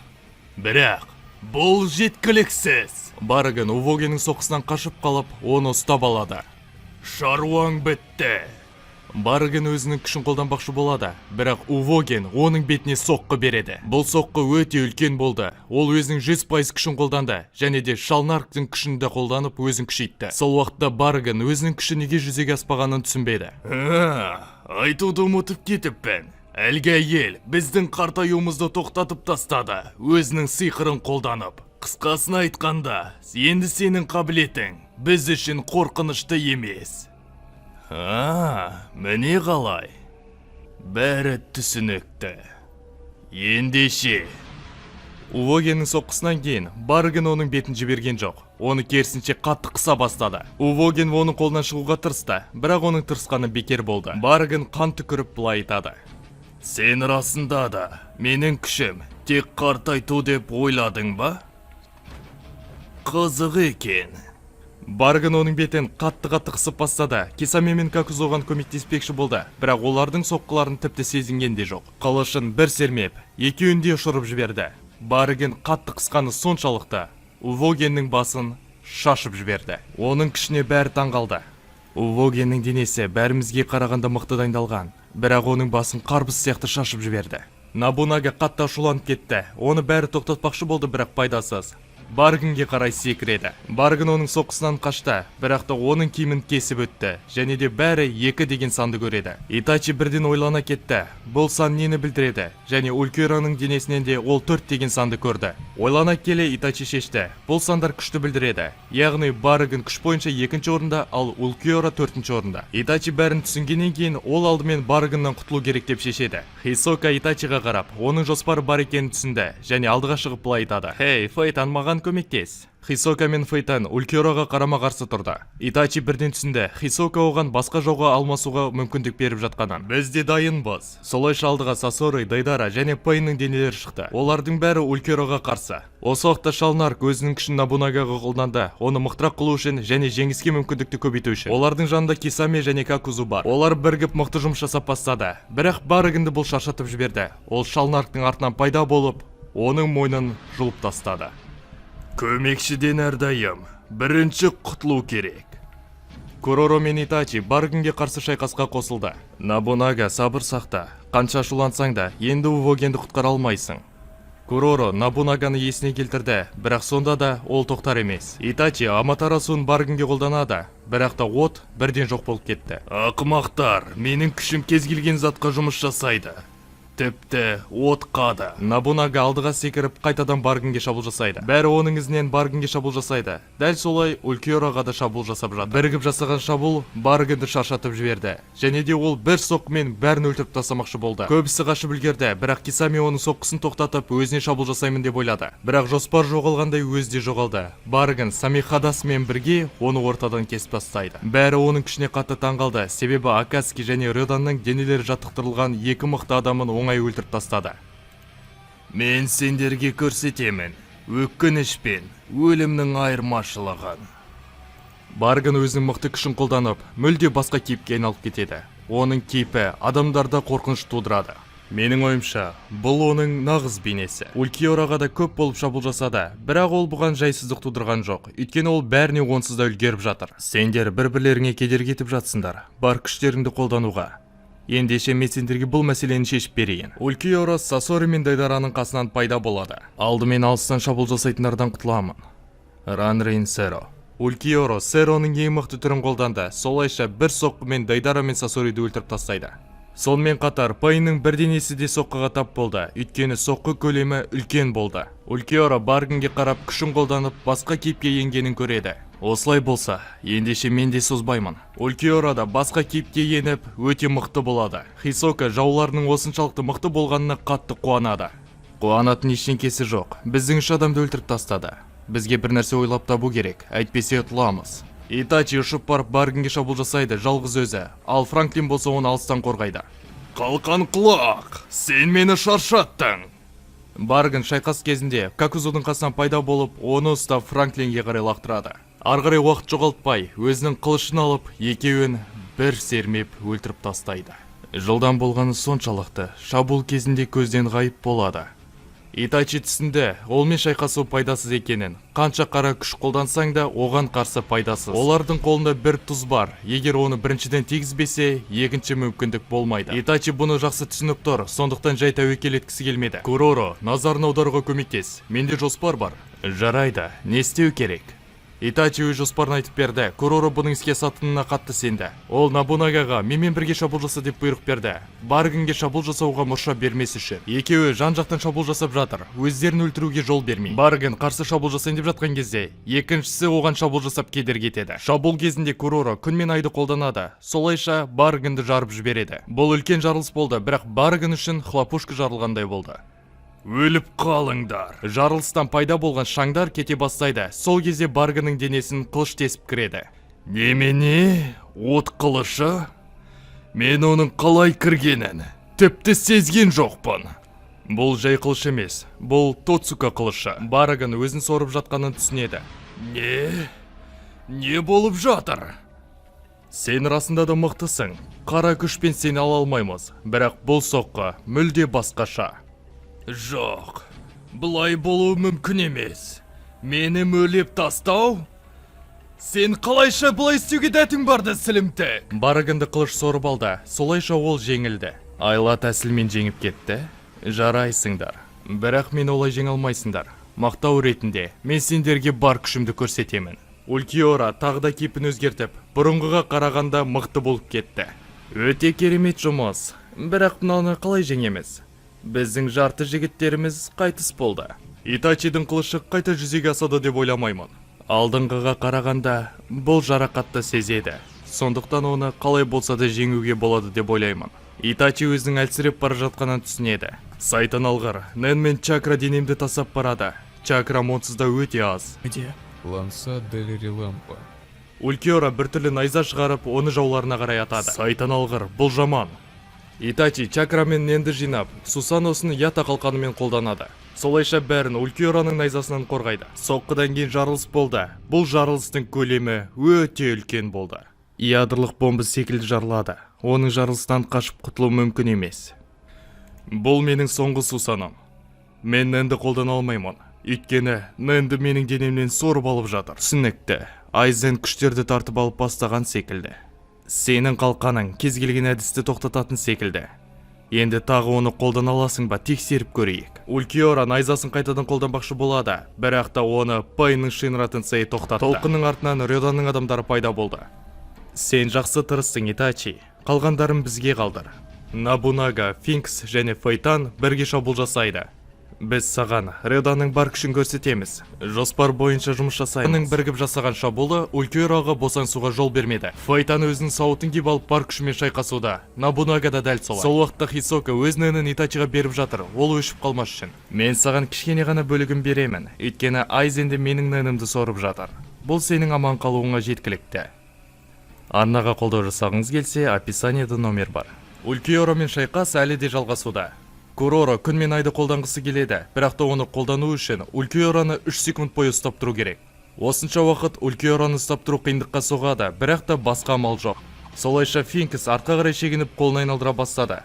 Фейтанның соққысынан қорғанған Улькиора Финкске шабуыл жасамақшы болады.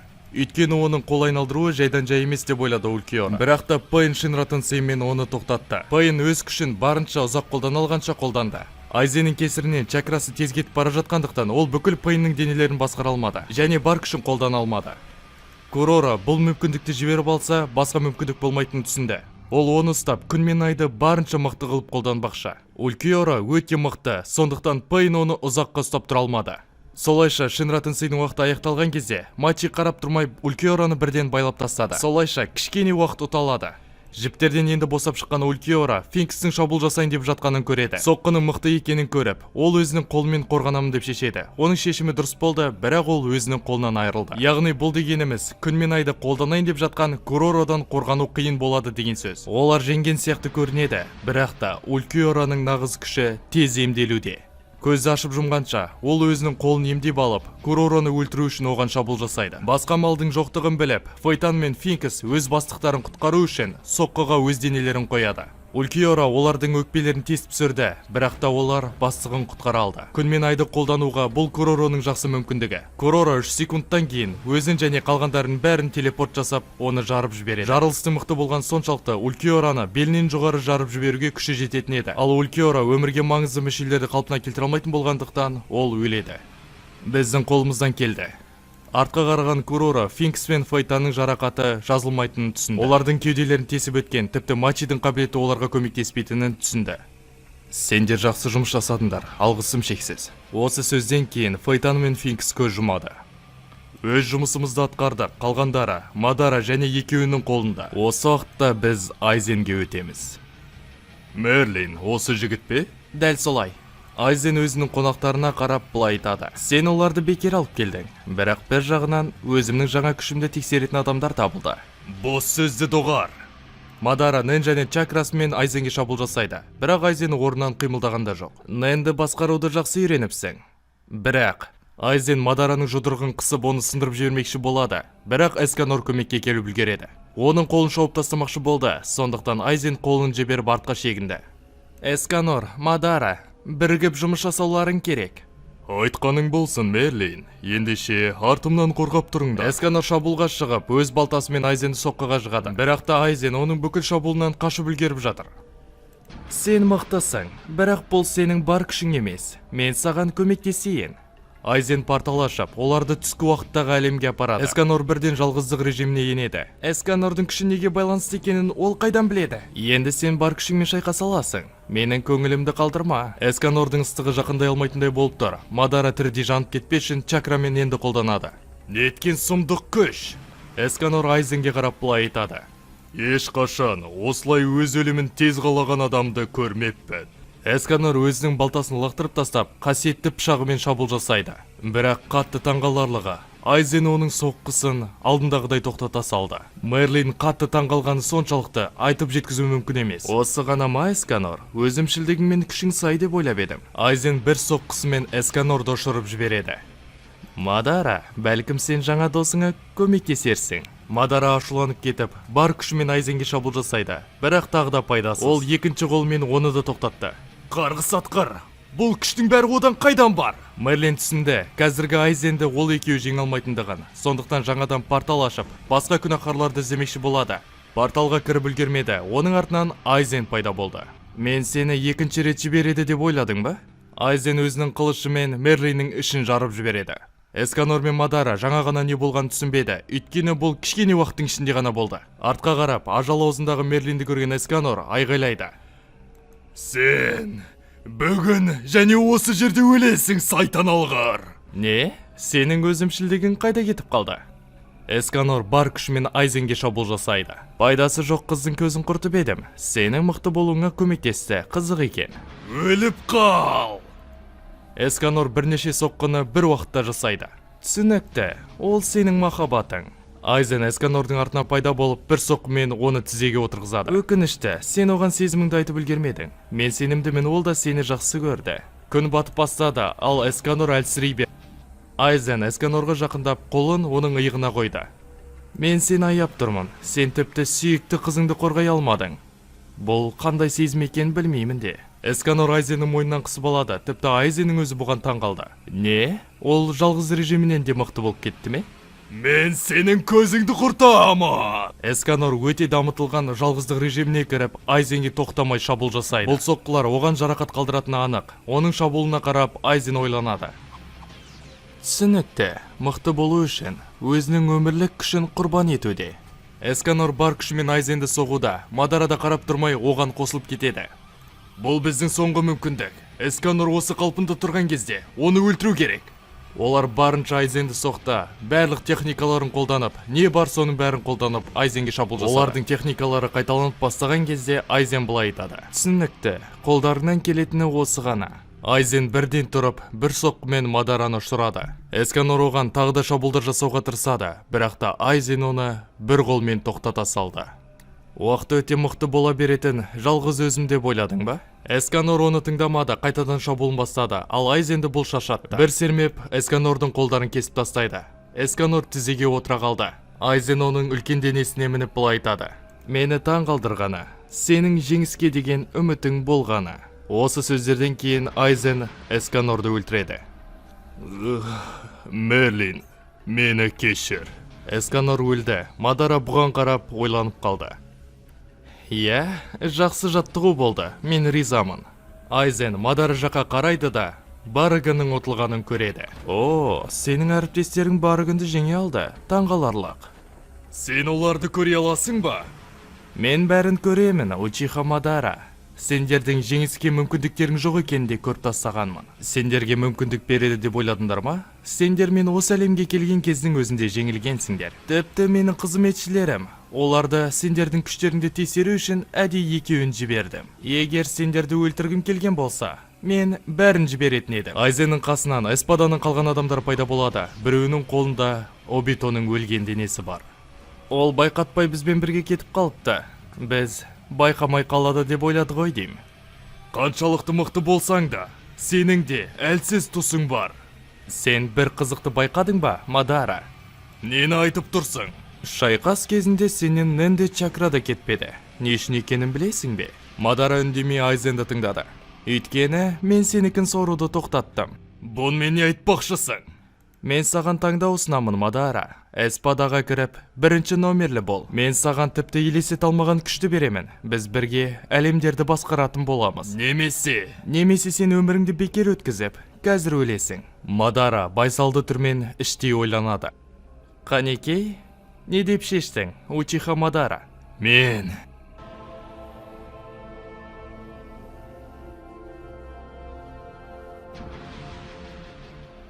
Айзен басқа әлемдердің күшін тартып алғанына аздаған уақыт өтті. Жаңа күштердің арқасында ол Блич әлемін өзіне бағындырды. Жан патшасын жеңіп, оның орны мен күшін алып, өз арманын орындады. Бірақ та басқа әлемдерді де бағындыра аламын деген ой Айзенге тыныштық бермеді. Эспаданың әрбір мүшесіне жаңадан күштер берілді. Чакра, нэн, немесе сиқырлар. Айзен өз күшінің бөлігін қызметкерлеріне бөліп берді, және де басқа әлемдерге барып, олардың күштерін тартып алыңдар деп бұйрық берді. Осы тапсырманы алғаннан кейін әрқайсысы әртүрлі әлемге кетті. Сол уақытта Найтеро қызығатын ештеңкесі жоқ бір әлемге түсіп кетеді. Қарапайым қала, қарапайым адамдар. Сайтан, жолым болмады. Бұл әлем біздің әлемнен ешқандай айырмашылығы жоқ. Жарайды, тексеріп көрейік. Найтеро Сайроны қолданып, ауданның кішкене бөлігін жойып жібереді. Содан кейін мынаны естиді. Внимание! Заброшенный район города Z подвержен атаке. Уровень угрозы дракон. Сохраняйте спокойствие и направляйтесь в убежище. Билік бұндай үлкен күшке қатты таңғалды. Қуанышқа орай, ол жерде адамдар өмір сүрмейтін еді. Бірақ та, хоббиі батыр болу бір жігіт өмір сүрді. Жарылысы оны айналып өте қойған жоқ. Оны жалдап алған пәтермен бірге өзіне ұшырып жіберді. Менің пәтерім. Жоқ! Кім айғайлап жатыр? Біреу тірі қалған ба не? Кім екенін білу үшін Найтеро ұшып келді. Ей, жігіт, жолың болғыш екен. Сені жарақаттамапты. Міне олар. Құдайға шүкір таптым. Нені таптың? Бұл купондар коллекциясы. Мен оларды қара күнге сақтап қойдым. Олардың мерзімі жоқ, олар сондықтан қымбат тұрады. Сен әзілдеп тұрсың ба? Айтпақшы, сен кімсің? Құбыжыққа ұқсамайсың. Қорыққаның соншалықты, есің ауысып қалған сияқты. Жай ғана өл. Найтеро Сайтаманы өлтіру үшін оған қарай қылышын сермейді. Бірақ та Сайтама көзден ғайып болып, Найтероның артынан пайда болады. Менің басым саған тоқтың жұмыртқасы ма? Қашып қалды. Бұл әлемде де мықты адамдар бар секілді. Керемет. Айзен бұл әлемге қызығатыны анық. Айзен, ол кім? Бастығың ба? Айзен әлемнің көттерін айырып олардың күштерін алып алатын адам. Міне қалай? Енді қанша әлемді жауладыңдар? Білесің бе, мистер Пропер, сен тым көп сұрақ қойып кеттің. Өліп қал! Найтеро тағы да шабуыл жасайды, бірақ та Сайтама оның қылышын бір қолмен тоқтатып қалады. Пышағыңмен көп ойнай берме, әйтпесе кемемді жыртып тастайсың. Не? Мына жігіт. Сайтан алғар! Найтеро Сайтамаға тағы да шабуылдар жасайды. Ол көп шабуыл жасаса да, оның біреуі де Сайтамаға тимеді. Айзер әлемдерді жолып жатыр дейсің бе? Ол қайда қазір? Оның аты Айзен Сілімтек. Сен аузыңды жап та өліп қал! Сайтама Найтероның қасынан пайда болып, бір соққымен оны нокаутқа жібереді. Не? Қалай? Бұл жігіт, мен оны жеңе алмаймын. Маған қашу керек. Найтеро қашып кетпекші болады, бірақ та оның дәл алдынан Сайтама пайда болды. Мені Айзерге апар, оған қоятын сұрағым бар. Найтеро тағы да қашып кетпекші болады, бірақ та оның қолынан келмейді. Сайтама оған бірден жетіп алады. Сайтан алғар, мен одан қаша алмаймын. Бір нәрсе ойластыру керек. Найтеро осылай ойланды. Айтып тұрмын ғой, мені Айзерге апар. Сен соншалықты ақмақсың ба? Оның аты Айзен. Айтпақшы, мен оны әлгі сілімтікке апара аламын ғой. Осылай ойланып, Найтеро былай айтады. Жарайды, айтқаның болсын. Мен сен оған апарамын. Бірақ та бір шартым бар. Сені апарғаннан кейін мен бірден кетіп қаламын. Әйтпесе сатқындық үшін мені өлтіреді. Жарайды. Найтеро портал пайда қылып, Сайтама екеуі Канохада пайда болды. Неткен бір түрлі жер. Сенің бастығың осында екеніне сен түсің бе? Найтеро оның мақсаты қай жерде екенін көрсетеді, бірақ оған кетуге жол бермеді. Хей, сен мені жіберем дедім ғой. Сені алдадым. Не? Рас айтып тұрсың ба? Сенсіз мен үйге қалай қайтамын? Сондықтан сен маған керексің. Жоқ, мен өзімнің жұмысымды орындадым. Найтеро қашып кетпекші болады, бірақ та ол кетинеп жатқан кезде оның бетіне соққы келіп тиеді. Сабыр сақта, мен сені өлтіруге жол бермеймін. Мен жұмысымды аяқтаймын, сосын бірге қайтамыз. Аспаннан жарық пайда болып, ол Сайтама және Найтероға қарай ұшып келе жатты. Міне ол Сайтан алғыр. Мистер Пропер оны жеңе алады деген үміттемін. Жерді жарып жіберіп, Сайтама және Найтероның қасынан Учиха Мадара пайда болады. Найтеро байғұс сілімтік, сен ережені бұздың. Осы үшін өлесің. Басшы сен бе? Аты кім еді? Айзава ма еді? Айзава? Бәлкім Айзен деген келген шығар. Иә, дәл солай. Кешір, тез ұмытып қалам. Не болып жатыр? Сен кімсің тақырбас? Сенің бір қызметкерің менің әлемімді жоя бастады. Одан кейін мен оған барсам, одан да биік тұратын бір адам бар екен. Сондықтан саған келдім, Айзава. Айзен, міне қалай? Түсінікті. Мадара Найтероға қарап былай айтады. Байғұс сілімтік, тақырбасқа ұтылып қалып, Мені де жеңе алады деп ойлап алып келдің ғой. Мадара Нейтороның қасына жақындап, оның мойнынан қысып алып былай айтады. Мені соншалықты жек көресің бе, осындай дәрежеге түсетіндей? Боқмұрын, сен эспадада болуға лайық емессің. Сен Аранкара Шинигами емессің, жай ғана байғұс адамсың. Жай адам болсам да, эспада бәрі біріксе де мен оларды жеңіп тастаймын. Сен жай адамнан жеңілесің.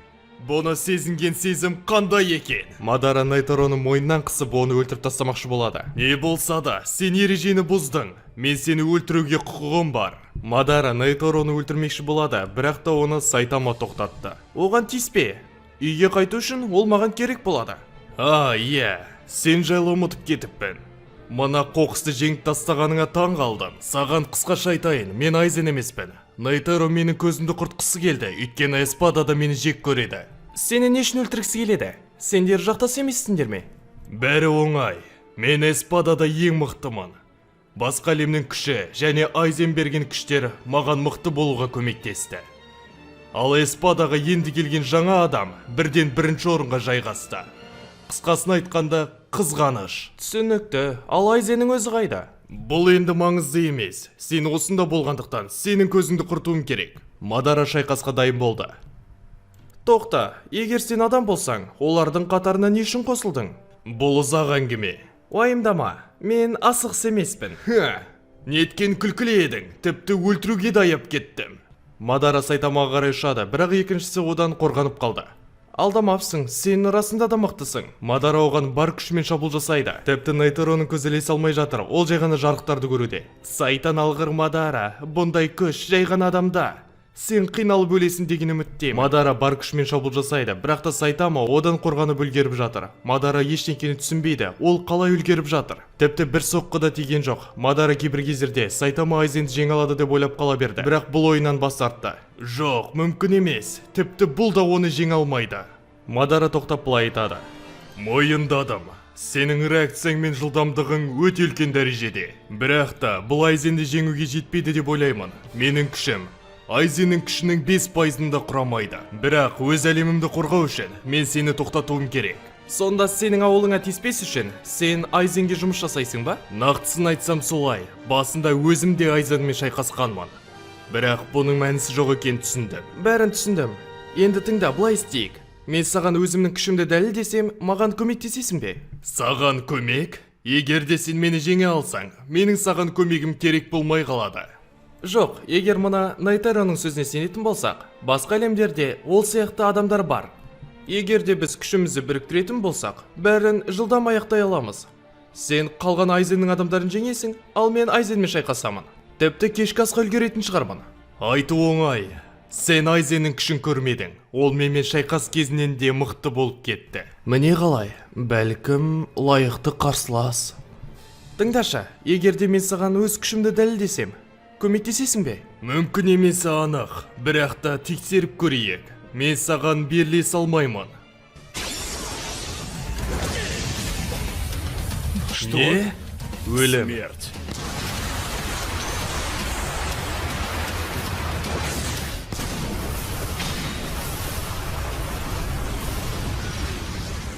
Бұл сәттен кейінгі Мадараның күйін сөзбен айтып жеткізу мүмкін емес. Егер де бұл соққы оған тигенде өлетінін өзі де білді. Мүмкін емес. Егер осы соққы тигенде Мадараны өлтіретін еді. Бір соққымен. Бұл тақырбас соншалықты мықты ма? Енді бірігеміз бе? Мадара таңырқап бір орында Сайтамаға қарап тұрды. Жоқ, мен оның шабуылында, қимылында байқамадым. Бұлай болу мүмкін емес. Хей, сен мен тыңдап тұрсың ба өзі? Жеңуге мүмкіндіктің болғаны ма? Тақырбас, ол сен алдап жатыр. Ол Айзеннің нағыз өзі. Есін жимай тұрған кезде көзін құрт. Мадара есін жиды, және де ол Сайтамаға қарауды жалғастырды. Өтірік айтпа, мен бұны сеземін. Мен ұзын шаштан жауыздықты сезіп тұрған жоқпын. Сенен сезіп тұрмын. Не? Ол өтірікті ажырата алады ма? Тақырбас, сенің атың кім? Сайтама, ал сенші? Учиха Мадара, сенің қабілетіңді білмеймін, бірақ байқап көруге болады. Сайтама және Мадара Нейтороға қарады. Мынаны не істейміз? Сен маған эспаданың адамдарының көзін құрт дедің ғой, дұрыс па? Осыдан бастайм. Мадара Найтороны өлтіріп, оған барлық болған заттарды түсіндіріп береді. Болашаққа түскенін, Рёданмен кездескенін бәрін айтып береді. Соңында Мадараның таңдаған кезіне келеміз. Сенің шарттарың қандай болды? Иә, не деп шештің? Учиха Мадара, мен келсемін, бірақ та менің шарттарым бар. Біріншіден, сен менің әлеміме тиіспейсің. Екіншіден, Эспаданың адамдары менің әлеміме кіре алмайды, тек сен ғана кіресің. Егер бұл ережені бұзатын болса, кез келгенін өлтіремін. Бірақ бір кемшілік бар. Мен сенің әлеміңе тиіспеймін, бірақ та әлеміңнен жарты чакран аламын. Әйтпесе болмайды. Солай-ақ болсын, бірақ та сен біл, Эспадада ешкімге бағынбаймын, тек сенің бұйрықтарыңа ғана. Түсінікті. Ендеше сені шақырған кезде, менің бұйрықтарымды орындайтын боласың. Сол жеткілікті. Және өзімен бірге Итачиді алып кеттім. Айзен оның жақында болған оқиғаларды миынан өшіріп тастады. Бірақ та Куроро және қалғандары Айзен ненге қызыққаны соншалықты, олардың нендерін бәрін тартып алып жойып жіберді. Бұл жаман, оның көзін тез құрту керек. Мен не дегенмен батырмын ғой. Сен бір түрлісің. Бірақ та соңғы болып жатқан оқиғаларға қарасақ, сен қалыптысың. Мадара мен Сайтама жоспар құрады. Әлемдерді жаулауға кеткен Эспада мүшелерін Мадара құртады. Ал Сайтама бірден Айзенге барады, әлемдегі жамандықты тоқтату үшін. Жоспар өте қарапайым, сондықтан олар уақыт жоғалтпай бірден жолға шықты. Мадара Блич әлеміне портал ашып, Сайтаманы сонда жібереді. Иә, түсінгендеріңіздей, Мадара да портал ашылады, өйткені ол Эспаданың мүшесі және Айзен де оған күш берді. Мадараның өзі Эспаданың бір мүшесіне қарай аттанды. Олар бір-біріне байланысты болғандықтан бір-бірінің қайда екенін біледі. Порталды ашқаннан кейін Мадара Ямиді көреді, 10-шы нөмірлі. Ол әркімнің ғажайыбы бар батырлардың әлемінде екен. Барлық батырлар Ямиге қарсы біріккен екен. Ямидің күші өте мықты болғандықтан бәрі жеңілдім деп ойлады. Учиха Мадара келмей тұрып: «О, сен біздің жаңа мүшемізсің ғой, атыңды ұмытып қалдым». «Не? Тағы көмек пе? Бұл қалай болғаны?» «Мидория, балам менің. Бұл жерден тезірек кет». Мадара өте жылдам шабуыл жасады. Жылдамдығы соншалықты, тіпті оны ешкім көріп те үлгерген жоқ. «Сілімтік, не істеп жатырсың?» Мадара осы әлемде тұратын тұрғындарға қарап былай айтады: «Бәрі жақсы, енді сендер қауіпсіздіктесіңдер». Батырлар және қалғандары не болып жатқанын түсінбейді. Олар Мадарамен сөйлескісі келді, бірақ та ол Ямидің денесін алып порталмен кетіп қалды. Келесі оның пайда болған жері Маринфорд. Ақмұрттың пираттары мен дозорныйлар айдаладан келген бір адамды жеңу үшін бірікті. Ал оларға мәселе тудырып тұрған адам Гримджоу Джаггерджай. Мадара оған жақындады. «Жаңадан келген, қызыққа қосылайын деп бедің, бірақ та менің аяғыма оратылма». «Гримджоу, осында сен бе?» Сөз аяқталмай Мадара мен Гримджоу аспаннан үлкен кеменің түсіп келе жатқанын байқайды. «Хей, жолдан қашыңдар!» «Рас па? Аспаннан қайық құлап жатыр. Мен өмірімде бәрін көрдім деп ойлап едім». Назары басқа жаққа ауып тұрғанын пайдаланып, Мадара оның денесін тесіп өлтіріп тастайды. Бұл керемет сәт болды. Кеме оның назарын аударды, және де ол Мадарадан соққыны күткен жоқ. Қысқасын айтқанда, Мадара басқа әлемдерде де пайда болып, Эспаданың мүшелерін бәрін қырып тастады. Шайқас Мадараға қатты қиындық тудырған жоқ, өйткені ол Эспаданың бәрі біріккен түрінде жеңіп тастайтын еді. Бірақ та ұмытпайық, Мадара Эспада мүшелерін қырып жатқан кезде Сайтама Айзенді кездестірді. Оның жолына тұрғанның бәрінің көзін құртты. Айзен Уэлкамунда өзінің сарайында болды. Өте қызық, бұл жұмбақ адам кім екен? Сайтама қабырғаны сындырып, Айзеннің сарайының ішіне кіріп келді. Сол жағында есік бар еді. Есі дұрыс адам сияқты кірмедің бе? Менің солай кіргім келді, бірақ та есік жабық екен. Оны өзіңнен итерсең ашылады. Міне қалай, енді түсіндім. Жарайды, оны қойшы. Сен бұл жерге неге келдің? Басқа әлемдік. Нағыз батырлар секілді зұлымдықты жоюға келдім. Кек алу басқа ештеңе емес, жай ғана батырлық па? Қысқасын айтқанда, сен әлемдерді жаулап жатырсың. Мен сені тоқтатуым керек. Мені тоқтатамын деп ойлайсың ба? Тырысып көрем. Айзен бір соққымен Сайтаманы ұшырып жібереді. Соққы толқыны Лас Ночес сарайын қиратып жіберді. Сайтама көзден ғайып болды. Қызық балақай екенсің. Менде әлемдердің күші бар. Және де жан патшасын жеңіп оның да күшін алдым. Мені жеңе алатын адам жоқ.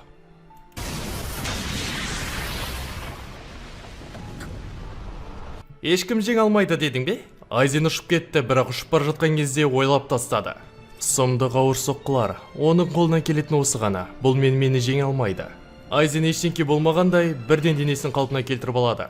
Иә, ешкім жеңе алмайды. Мен шынайылықтың өзін манипуляция жасай аламын. Саусағымды деу арқылы мен әлемдерді пайда қыла аламын. Әр клеткаларымды сеземін. Және де әр секундтар сайын мен мықты бола беремін. Сенің соққыларың маса шаққаннан да әлсіз. Айзен миллисекундтардың ішінде Сайтаманың қасынан пайда болып, оны бар күшімен ұрады. Тіпті Блич әлемі бұл соққыны көтере алмағандықтан жоқ болып кетеді. Айзен Сайтаманы әртүрлі әлемге соққымен ұшырып жібере берді. Оның бір соққысының өзі бір әлемді жойып жібергенмен тең болды. Және де бүкіл соққылар Сайтамаға тиді. Сезіп тұрсың ба? Бұл нағыз Құдайдың күші. Мен бұл әлемде болмаған ең мықты тіршілікпін.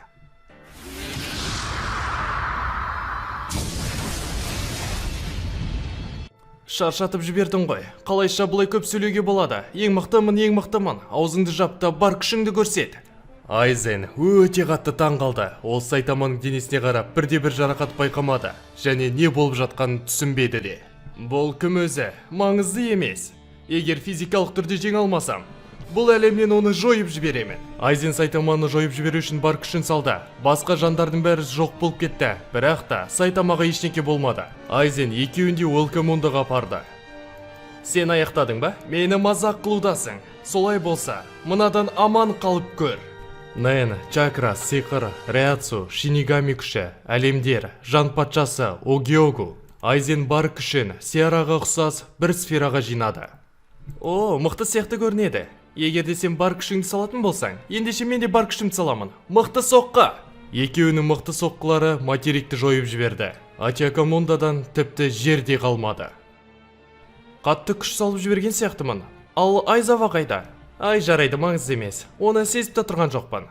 Ол өліп қалды деп ойлаймын. Кішкенеден кейін Сайтаманың қасынан портал пайда болды. Порталдан Мадара күтіп тұрды. Соғыстан кейінгі жерді көріп, жер дегенде қалдықты көріп, Мадара таң қалды. Айзенмен байланыс неге жоғалғаны енді түсінікті. Иә, ол мықты болды. Мен кездестіргендердің ең мықтысы десем де болады. Сайтама, ау? Бәлкім бір нәрсені жамыларсың. Үстіңде киімің жоқ. Айтпақшы, бұл жарылыстың кесірінен болды. Енді маған жаңа киім керек. Неткен мәселе еді. Сайтамаға қарап, Мадара іштей ойланды. Тіпті Айзеннің өзі жарақат қалдырмаған, кішкентай болса да. Сен несің өзі, Сайтама? Қай жерме қарап тұрсың, голубойсың ба? Ақымақ, не айтып тұрсың? Ондай емес, тезірек кейін, кетуіміз керек. Сайтама және Мадара үйлеріне қайтты. Осылайша әлемдер құтқарылды. Сонымен сюжетіміз аяқталды. Осымен болды достар. Алдағы уақытта бұдан да керемет сюжеттер шығатын болады. Сондықтан да ЖБ арнасына тіркеліп, өздеріңіздің қолдауларыңызды көрсетіп кетіңіздер. Сіздердің қолдауларыңыз үшін мен үшін осындай тағы да видеолар жасауға мотивация. Сіздермен бірге болған әдеттегі ЖБ арнасы. Біз сіздермен қоштаспаймыз. Келесі жаңа сюжетте көріскенше.